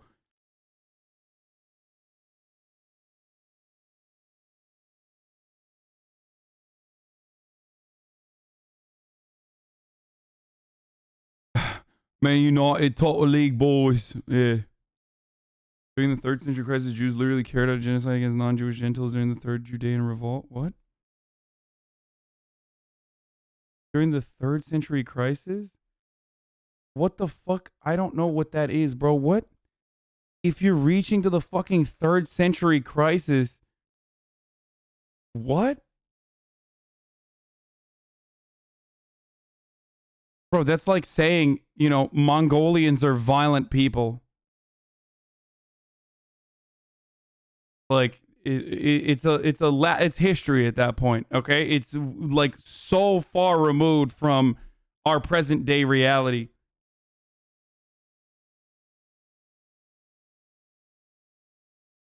Yo, yeah. All my homies still mad about the 3rd century, bro. Yo, I'm fucking pissed. Yo, Hasan, keep doing your thing, dude. I'm fucking pissed about this 3rd century, bro. Never forget. What the fuck?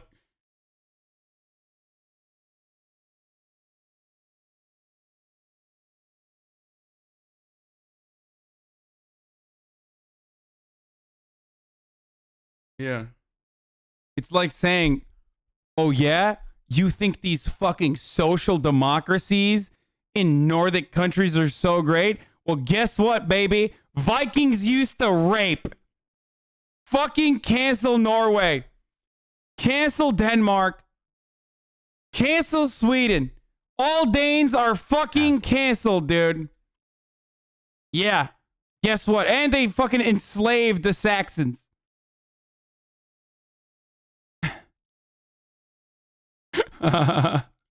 Finland's not safe either.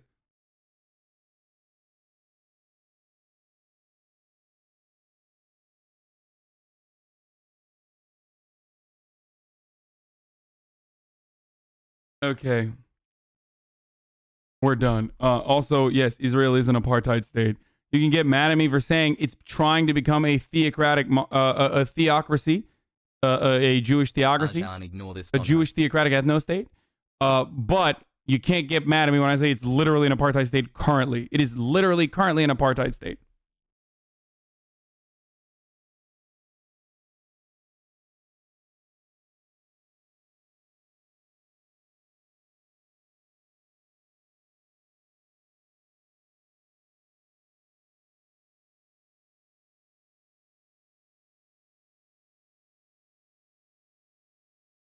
Israel's an apartheid state. Even Israelis protest about it. What the fuck? Yeah, but, you know, some dude here in America got his fifis hurt because, you know, he doesn't know any better. So loves the Jewish community more than Bibi or Adelson, period. My ancestor was the guy who united the AFL and CIO, but he has Dershowitz as an understudy, so I'm only 3 degrees separated from Jeffrey Epstein. Oh my God. That's terrifying. All right, let's watch this shit. I heard the new Jordan Klepper is kind of mid, but... Last week, we saw one of the darkest days in American history. And for better or worse, I was there. It was a day that began with the president holding a rally outside of the White House to push lies about voter fraud and urge his followers to take action to overturn the election. But talk shit about Excuse me, is the sedition happening over here? Is the sedition, is it over here? Do you know where the sedition is?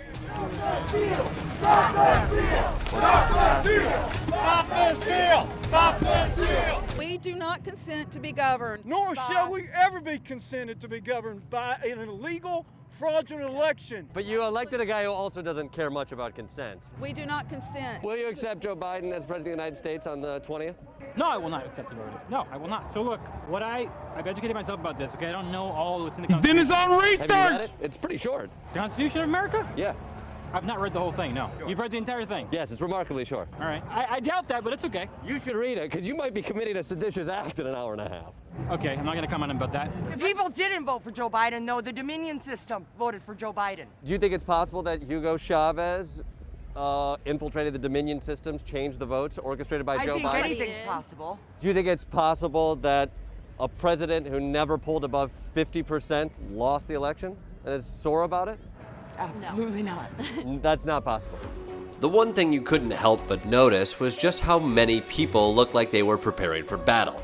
From the tactical vests to the pitchforks, this rally felt charged. You can tell these people really love America by the number of weapons they brought to hurt other Americans. Looks like we got some Proud Boy action. Either that or the Cabela's street team.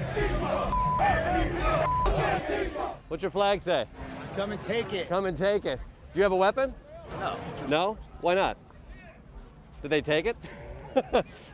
Sorry, bro. I was worried that we were in trouble.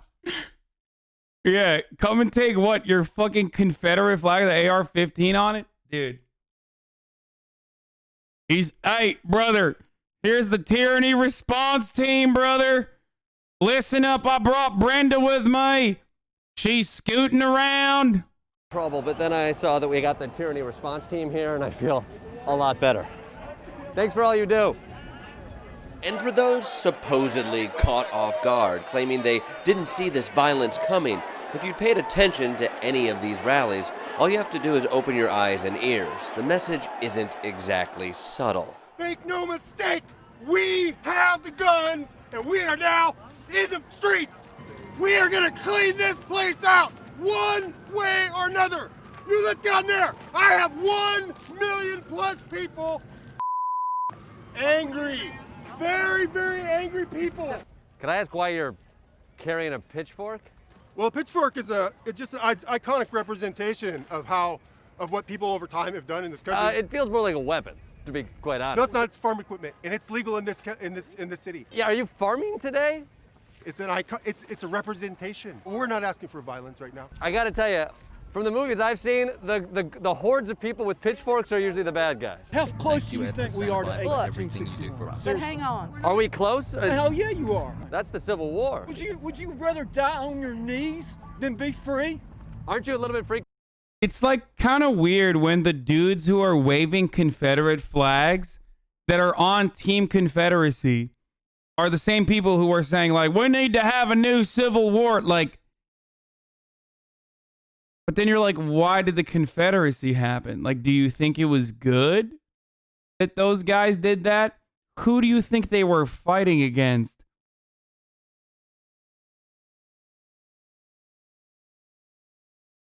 It's just like, I mean, it's on brand, but then they're like, you know, the party that they were fighting against is technically the Republican Party.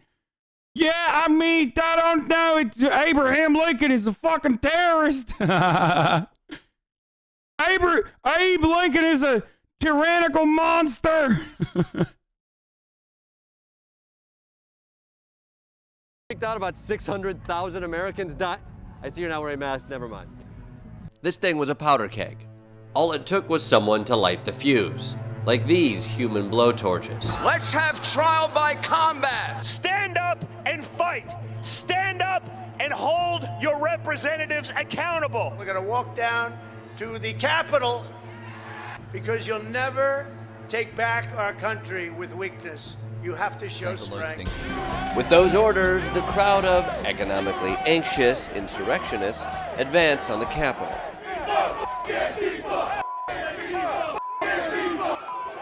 So we've been following this protest. We headed to the Capitol, and the Trump supporters just broke through the gates, and they're now heading into the Capitol right now. People are getting waved up towards the Capitol.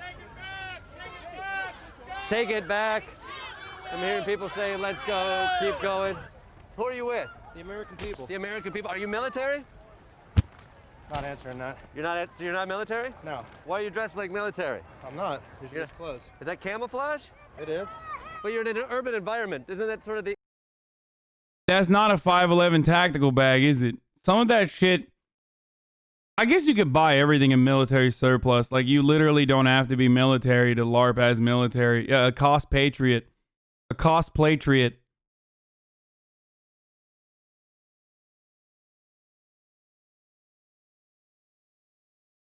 Cheap as fuck. Yeah, I know. I used to go to the fucking surplus store before Halloween and just get kitted out. Antithetical to camouflage? I don't think so. Are you looking to make an aggressive action right now? No, I'm looking to make a statement. What's your statement? It's also really good. Like, military gear is unironically really fucking durable. Like, they have anti-rip fabric. Like, if you've ever, it's usually breathable material too. Like, I mean, they literally make the best fucking shit for the U.S. military. It's supposed to be. If you've ever looked at, like, if you ever look at, like, dude, military gear is mostly trash. I mean, it's pretty good. I have my Air Force boots for 8 winters now. 511 sells almost their full line to anyone, basically everything except breaching tools and certain med kits. Yeah, I have a 511 tactical bag from my brother. Marat loves the chud shit, so. Listen, brother, I had to take my kid with me because it was my weekend and I didn't want to finish family court again, so I had to take my bulletproof with me. Only real way to get genuine military gear is at AF bases with an exchange store. The election was stolen. We want free and fair elections. And if we can't have that in this country, we don't have anything. So what do you plan on doing? We're just going to see how it unfolds. You're going to see how it unfolds. All right. Good luck with the paintball tournament. Yeah. Can I ask you some questions? What's your plan? What's your plan? For what? What are are you storming the Capitol? No, I'm just going up there checking for somebody. Is this the last stand? Say it is. This looks like the last stand. Are you afraid if you run out of batteries for the last stand that you'll be thwarted? Good luck. I hope you don't run into bumpy terrain or stairs. While Segway Stonewall Jackson is laughable on his child's scooter, the rioters brought real weapons and committed real atrocities. They attacked our democracy, our police, and even our cameraman. Does that matter? Hey, you assaulted me! I was saying you assaulted me! Trump's fake tough guy military are literally throwing themselves on the ground to perpetuate victimhood. If the Trump presidency is going to come to an end, this seems fitting. Fucking a show of aggression, ending with a bunch of people screaming at a building without a working understanding of how democracy works. Did they just tabletop their camera person? Like we're in 5th grade again? And you're about to, your life is about to change? You're about to cause irreparable emotional damage to a young Hasan who doesn't know if he'll ever trust anyone ever again for at least the duration of that school year? Fuck you, dude. Yeah, too real. Yeah, exactly. Everyone's laughing at you all of a sudden. Man, I'm fucking... It's bullshit. Fuck people who tabletop others, okay? All my homies hate that. Because there's a level of cooperation there. And everyone around you hasn't told you that you're about to get tabletopped. Okay? There's a level of cooperation. All of a sudden, you're surrounded by people whom you previously thought were friends.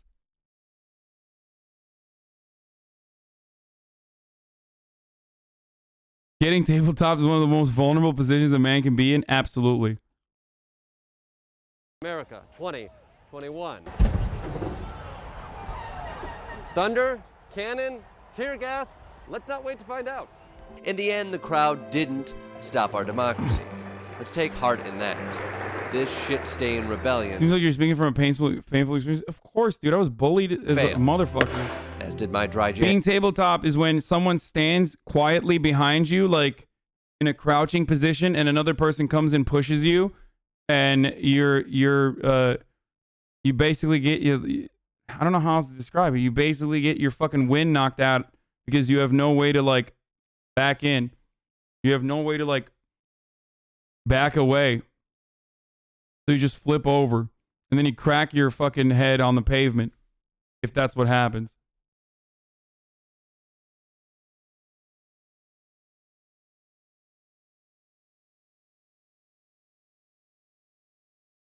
Wonder how life would be different if the kid who tabletop Islam was a liberal instead of a Republican.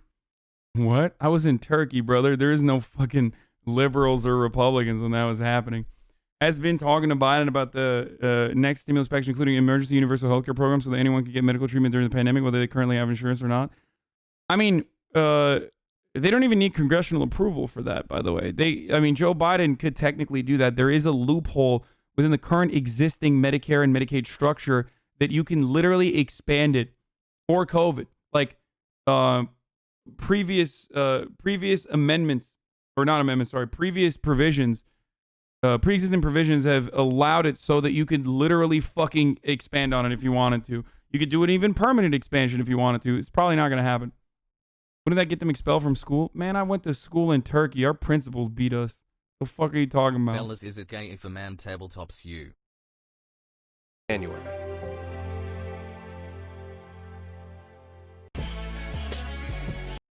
Okay. That was all right. It was good. I mean, we're still waiting on additional information to come out about the 25th Amendment, but their new 24-hour PogChamp emote is here, and there's some LSF drama, so let's move on to that portion. Breaking, number 3, Republican leader Liz Cheney will vote to impeach. Liz Cheney says there's never been a greater betrayal by the President of the United States of his office and his oath of the Constitution.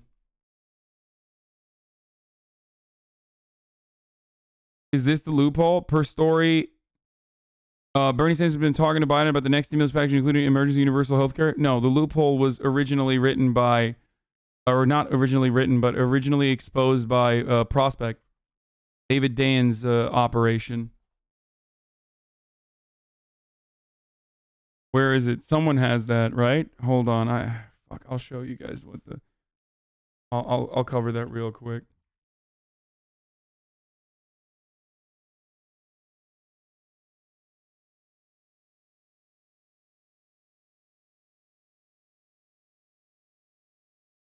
How Biden could give everyone Medicare on his own. Okay, he won't, but the creative application of existing laws that would allow it reflects exactly how a Biden administration needs to be thinking. I don't expect Joe Biden to use his power on inauguration day to instantly turn the United States into a single-payer country, but there's nothing in the law that would appear to prevent him from doing it. This is the larger point. The United States Code, like, can you imagine if Democrats operated in the same way that Republicans do, where Republicans have been chipping away at like congressional power and expanding the power of the presidency, and Democrats have as well, but not as significantly as Republicans have. Or whenever they use like precedent from like 1878, you know what I mean? To be like, well, it's justifiable to throw every black rioter in prison because of a law that we found in the books, in the history books, that says that in 1874, every black rioter was thrown in jail, not the white ones. You know what I mean? Like, they do shit like that all the time. So imagine if Democrats operated in the same way, but to like, instead of using that to like, I don't know, squash labor union uprisings or something, or like make it so that it's illegal to say that you think Palestinians are human beings, or just any number of things that like Republicans use to like do their own bidding for their own people. imagine if Democrats expanded on pre-existing precedent in a similar capacity to give people health care. They have the right to do so. The primary pilot program in Section 1881A is the Libby, Montana program. So this establishes the optional pilot programs to any area subject of a public health emergency declaration. Now, this happened because of I think it was like a mining town, and if I'm not mistaken, hold on, let's look at it real quick. Okay, there's an environmental health hazard spreading through the entire country right now.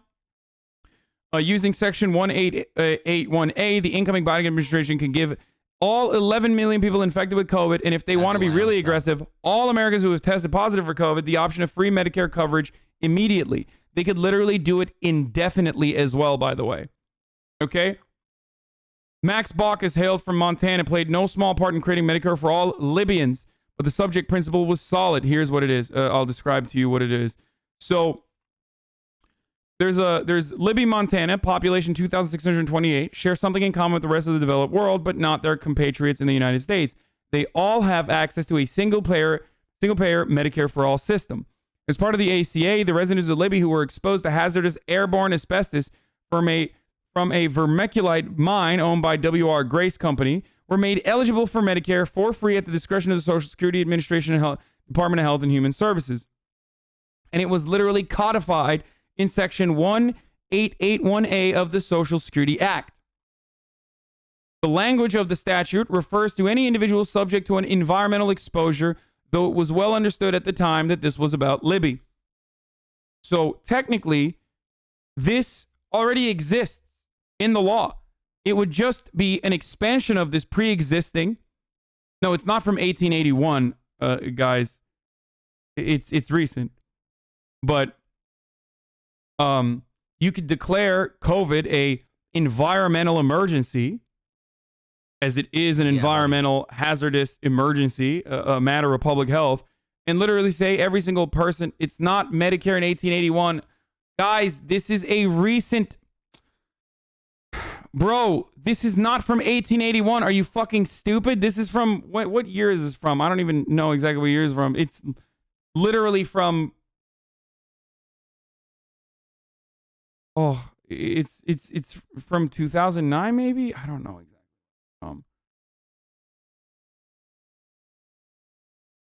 Yeah, Libby was in a huge health crisis because of asbestos mining.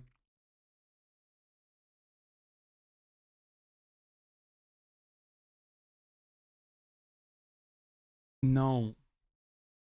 Hold on. I'll just tell you exactly when it's from.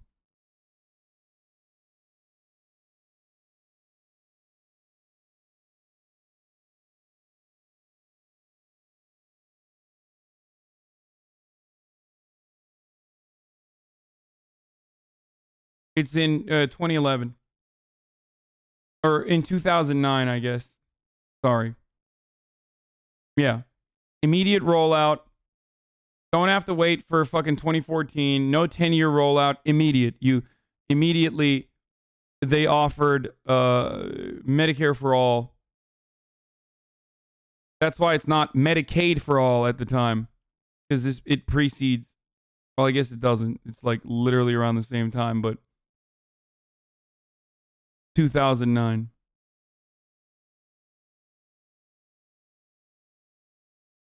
Yeah. The 1881A is just the 1881 amendment of the Social Security Act. It has nothing to do with that I'm date. guessing it is in fact gay when a man tabletops you. Anyway, it's from 2009, where this mining town by the name of Libby, I guess administrators and executives openly admitted that there was a lot of asbestos poisoning, and virtually every single person that lives there was poisoned as a consequence of that. So in order to treat these people, they decided to expand Medicare to all of them unconditionally and immediately. Okay?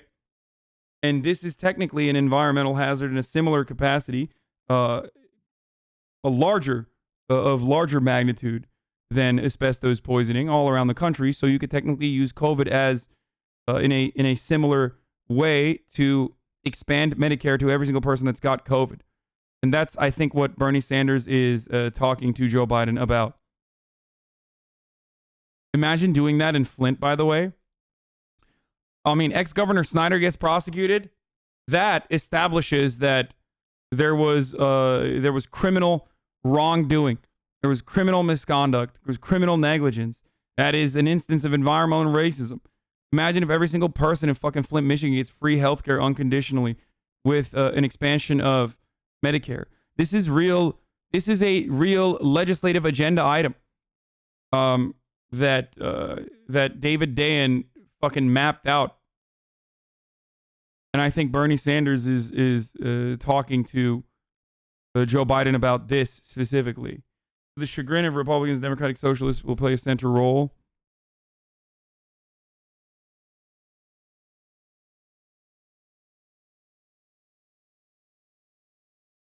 The mining company told their people it was safe to eat and insulated their houses, put it in their gardens. Basically, the town was told it was a miracle product and they should use it for everything. This is my first stream and I feel dumb to be here. Don't worry, brother. You will learn about this stuff slowly but surely. Libby, Montana is 94% white according to census data. Is why not in Flint? Okay, but like, them being white, it doesn't change the fucking reality that 94% white town was fucking poisoned by asbestos. Like, yeah, we say this about Flint, Michigan, except there are white ass areas in western Pennsylvania that are literally red as fuck. They're not only white as fuck, but they're also Republican and reactionary as fuck. And guess what? Their level of lead poisoning is similar to fucking Flint, Michigan too. So that doesn't change that reality. I know that that's like, it provides you a moment of solace to understand what's going on there. But like, white people do get fucking shafted under our current administration and under our current order of business. That's just the reality. White supremacists are too stupid to recognize that because they advocate for the status quo as long as it harms black people more than it harms white people because they don't recognize that they're being harmed by it as well.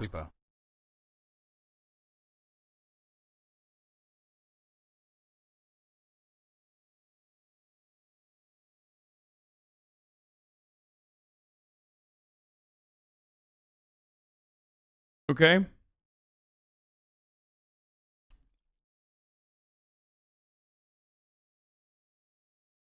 Anyway. Medicare for all means Medicare for all. It doesn't mean Medicare just for good people. It doesn't mean Medicare for Nazis. No, even if you're a reactionary shitlord, you still get Medicare, okay? That's how it works. That's just how it works. And that's how it's supposed to work. And I'm on board with that. Anyway, so, you know, you might have a difference in opinion there, but I don't give a fuck. I'm drinking Stumptown cold brew, not fucking beer and not cough medicine. Why? How would I get cough medicine in an old-timey bottle like this? Like I'm literally living in the Wild West. Like, yeah, a snake oil salesman came down the saloon today and gave me one of these cough syrups. It's been very good. It's got cocaine in it.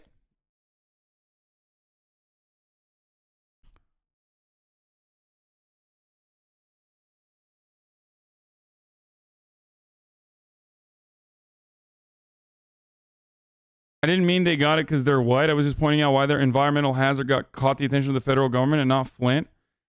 They probably had they had a better representative that, like, instead of, you know, those in positions of power, like in fucking, like Governor Snyder and ex-Governor Snyder, who just did not care. And yes, them being black does play a role in that, for sure. But bringing that up in a circumstance when we're talking about this is, like, a little silly. Anyway.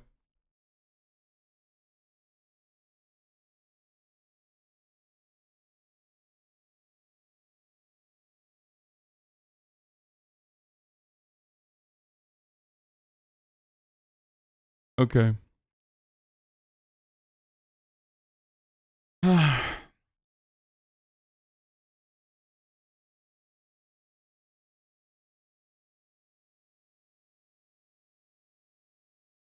Okay, so that's how you could do it technically. Hey. How's that for some fucking legislation? All right, let's get to LSF and then some other stuff. Are you going to get a gamer mask? Maybe. Yes, McConnell, Liz Cheney, and numerous other congressional Senate Republicans are now saying they're on board with impeachment. Good. That's too vague. Good. Let's do it. Ignore my question. How bad do you think America will be when Biden takes office with all these hogs around? I think it's going to be really bad regardless. It's just we are at an inevitable crawl towards fascism that accelerated into full gear in the past 4 years, and Biden, his administration, is probably not going to go the full way that it needs to in order to fight back against that. Like anything short of a New Deal style transformative welfare state reform for all the content, HasanAbi. is not going to stop the death throes of fascism.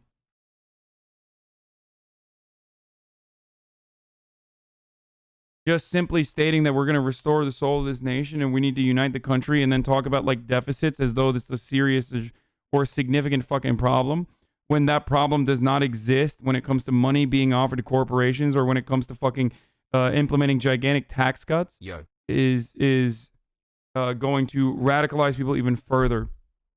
It pushes away working poor people and working class Americans away from the political conversation because it creates apathy in them. And then the only people that are involved in politics or have a political say are rich people or relatively well-off people. Some of them are racist as fuck, and some of them organize incredibly well as a consequence of wealth accumulation and how it creates like a right-wing reactionary organizing with such ease and astroturfing certain campaigns like the Tea Party movement. And then, boom, all you have is a further and further right-wing government, further and further right-wing, right-leaning reactionary politicians, and it seems like America is more reactionary than it actually is in real life. And the only thing we talk about are back and forth. The only thing we go back and forth on are fucking psychotic wedge issues that like the overwhelming majority of Americans already agree on and are literally against what the Republicans are advocating for, whether it be immigration or whether it be fucking abortion, whether it be even gun control. Like,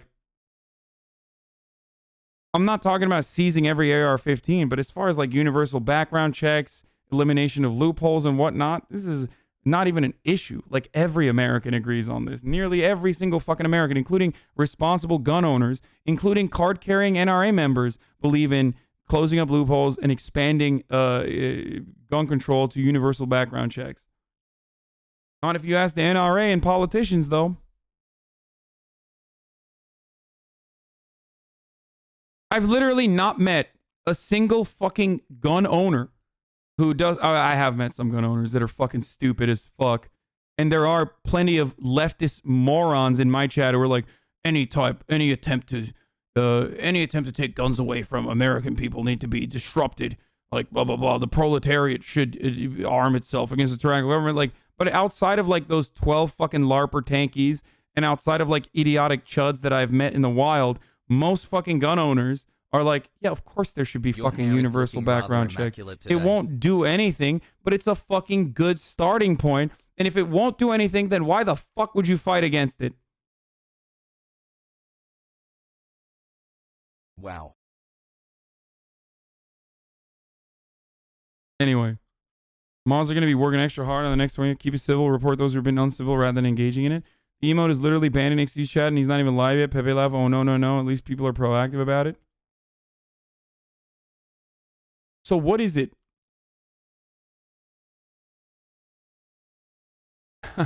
15 minutes ago, 132 comments. It's like we're in a Destiny post. True.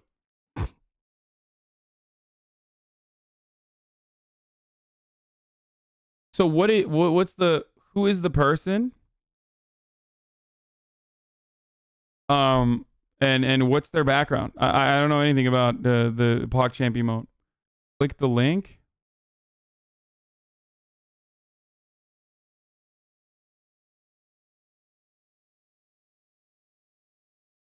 Have no fear, dear is here as today's PogChamp. Dragon video game, she, her.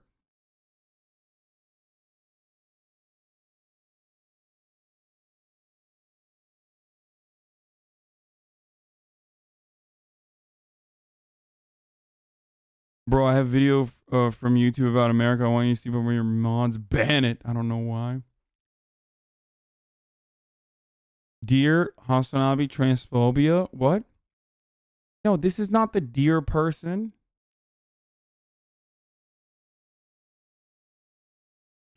I've yet to see like a PogChamp that I think is like actually PogChamp. But I like that Twitch is cycling through content creators. I think that's a cool initiative that they're doing. And of course, predictably, some people... It's not as bad as I thought it was going to be, by the way. Like, it's not as bad as what I thought people were going to react to this as. Like, I thought people were going to immediately be like hella transphobic and crazy, but maybe I'm sheltered in my nice little, neat little circle of the internet where we have been able to successfully fucking put transphobes in a fucking cannon and shot them into space in perpetuity. So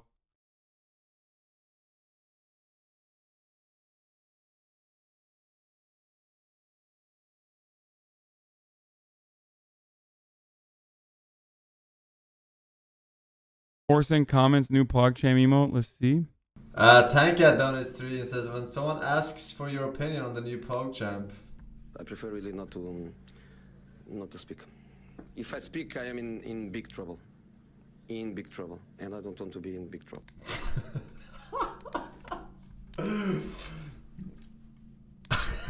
Hey Hasan. Okay, bye Hasan. Good talk as Saj.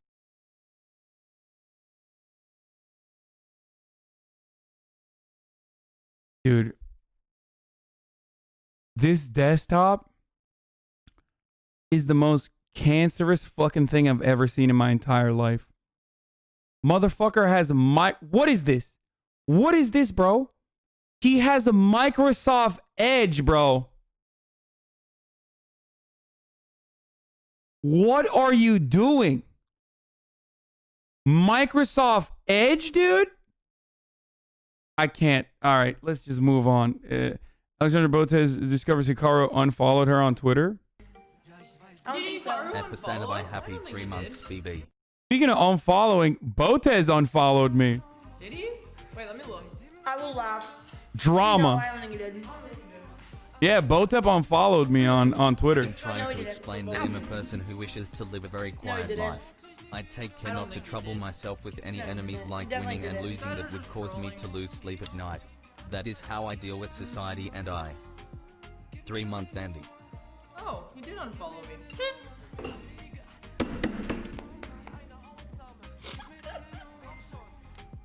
Literally unfollowed me. Literally. I don't know why, but she unfollowed me. Botes Drama Pog 3. Yeah, Botes Drama, baby. It's drama. What is it? Is it Wednesday? Is it Tuesday? I don't even fucking know. Days have become... It's Tuesday. It's Drama Tuesday! Big drama. Big drama. No, Lil Botes still follows me. Big Botes unfollowed me. I mean, I'm not going to unfollow them. I don't give a shit. I want to go off, but I'm not going to. Wait. No, it's fine. You can unfollow. She's a drag queen, not trans? Yeah. First of all, no, okay, I can't say anything. Oh, it's been a while. Oh, probably. Wait. Probably. Okay, champ. Thumbs up. Chat, you guys are cool. Okay, champ. Thumbs up. Tyler's teammate and his mom gets so excited when Tyler picks him. Tyler.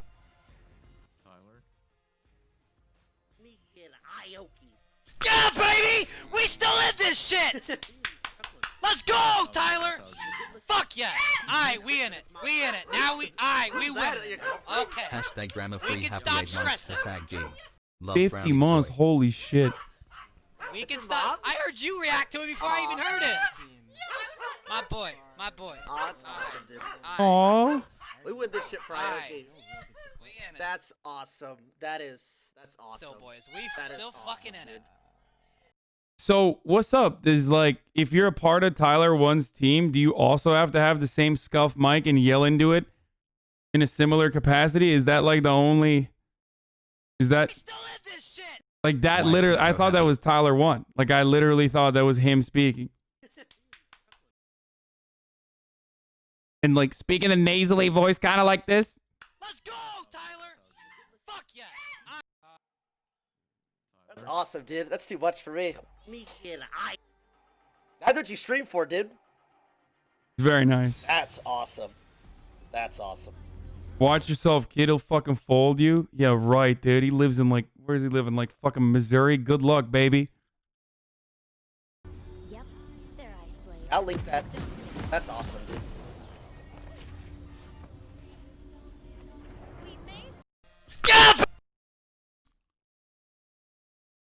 It's top of the hour every hour. It's time for a 6-second ad break. Streamer new to Russ joins OTV server, ready to role play. Ginger Beardy. All right. Hitting that top of the hour every hour, 6-second ad break right now. If you'd like to no longer see the ads, all you need to do is subscribe. You can do it for $5 or for free with a Twitch Prime. Here it is. Hey, man. Hello? Speak English? What is that? That's an NPC? Are you trolling me? That's so funny. Oh my god. Okay, listen. Are you trolling me? Is it actually an NPC? It's actually an NPC. Okay. Okay, this is Can I go through here, or are they gonna kill? That's so cute. LilyPichu and her mom gets insane harassment. We already talked about that. Dr. Disrespect message to Grev G. What's that? Hold on. Oh, I can't watch this. I hope you don't play like you speak Spanish. In this case, I will destroy you. No, I'm kidding. Thank you for your words, big man. Okay, I'm not watching it. ChristoferYee's way of showing appreciation for Abe. Well, I thought it was cute that the streamers came into your stream the other day and gifted you a couple subs. I thought, you know what, let's one up them so I can be petty and look better than everybody else. And yeah, so not only did I get you the 3090, but the rest of the computer is on me. Aww. The rest of the computer's on me. So you don't have to worry about it. Fuck you, Christopher. I know what you're trying to do. You're trying to bribe the admin. Get him. He's trying to bribe the admin so he can get better loot. I'm on to you, Christopher. It's metagaming. It's rigged, brother. Paying me for the computer. I was never going to charge you anyways. That's nice as fuck, dude. I am really fucking grateful for them, like for Abe putting this shit together, for OTV for inviting me, because I've had so much fucking fun playing this game. So so day one was 150k, day two was 140k. Now he's at, and then he was at 100k. Now he's at 80. So then the optimal troll message would be like, stop baby raging in game just because you're losing 20k viewer a day on this server because no one wants to see you grind Rust. Go hop on the next meta clout chasing Andy. It would be something like that, right? I'm not doing that, dude. Damn, why didn't you press enter? Partnered Stinny would enter. Partner Stinny would fucking hit that enter so quick, dude. What happened? He's coming to the divide. Well. Where are the Nebraska Destiny would have fucking hit that enter so quick, dude. XQC frogs at now? Invite him to your RP team? Why? So he can fucking debate me on the ethics of incest or some shit? No. No thanks. I think I'm good. Like, I'm literally all right on that, dude. We're fine. Like, I think I'm gonna be better off. Oh! What, we don't like XQC now? No, I still like XQC. Ludwig, that RP server's gonna die. Oh, without PvP, it's laughable to think you would survive. He's right on this. Of course it was going to fucking survive. It was a little sleeper in the first couple of days because everyone was gathering resources and we have limitations. But I really like the fact that they actually limited like crafts benches and whatnot. So in order to accommodate for new players like ourselves. I think it'll be fun if he's on the server, though. It'd bring a little spice. I think he level-headed out on the first server, on the original, pretty quickly, and it became pretty good. But suck it, every motherfucker who said that the RP server would die. Sure, it took a little bit to get its legs under itself, but after it did, whoo, baby. It's hot now. PvP. Blood last night was killing me. He bet your house. Yeah, son of a bitch, dude. Fucking betting my goddamn house on a rap battle. eBay wants to make a 50v50 roster or better Spanish streamers between Spanish streamers and NA streamers. Oh my god. That could be kind of fucking interesting, dude. I mean, I suck ass at fucking... Suck ass at Ruz, but fucking clap some Spanish cheeks. You know what I'm saying? There is like a divide between Spanish Twitch and English Twitch. And I don't know if like... I mean, I'm not invited, of course. But I'm fascinated to see that. There's like a Turkish Twitch too. There's like massive. Some of them come over here and yell at me for not speaking in Turkish. Listen, I do my best to merge that divide, to mend it by raiding Daniela every now and then. You know what I'm saying?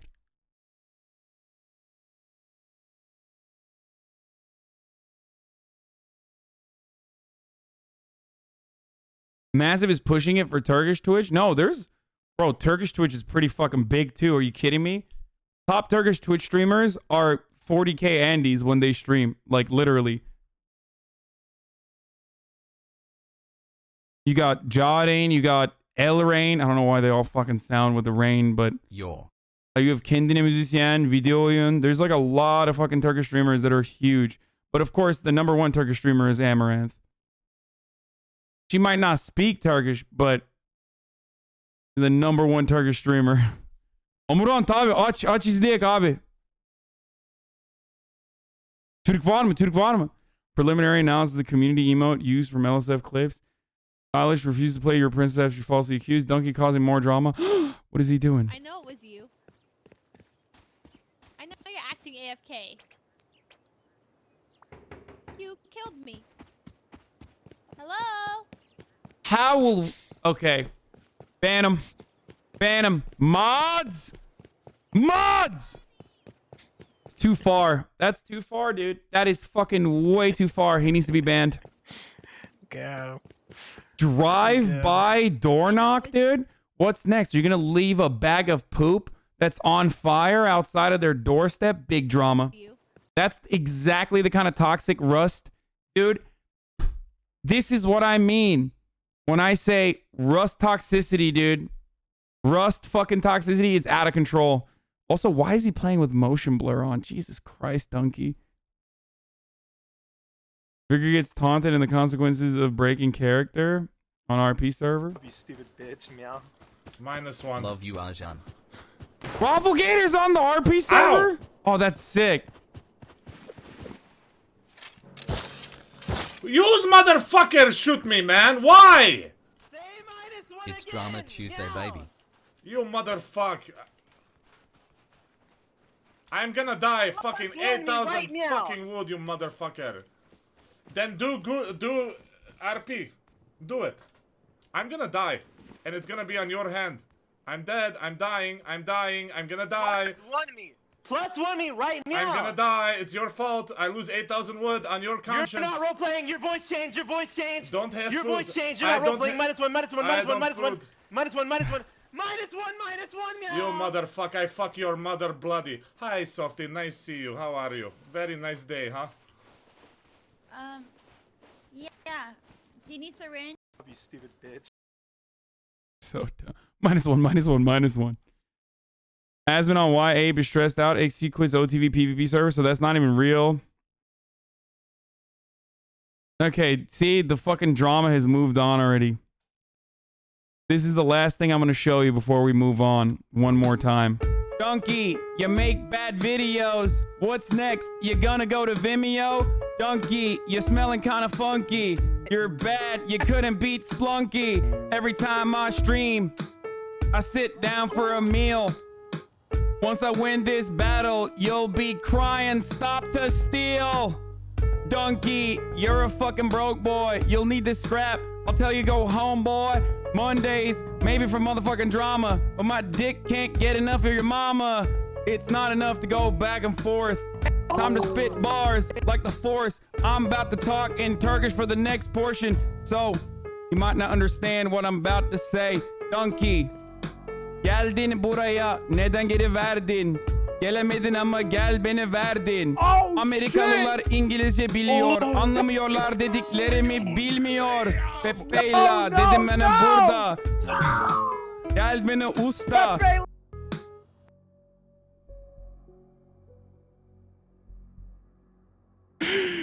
Dude, I fucking love, I love this so much. I fucking love RP.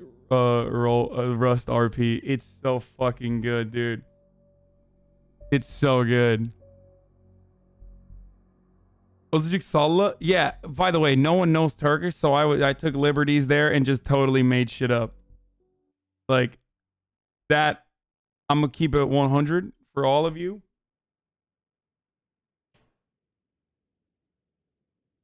That it's not.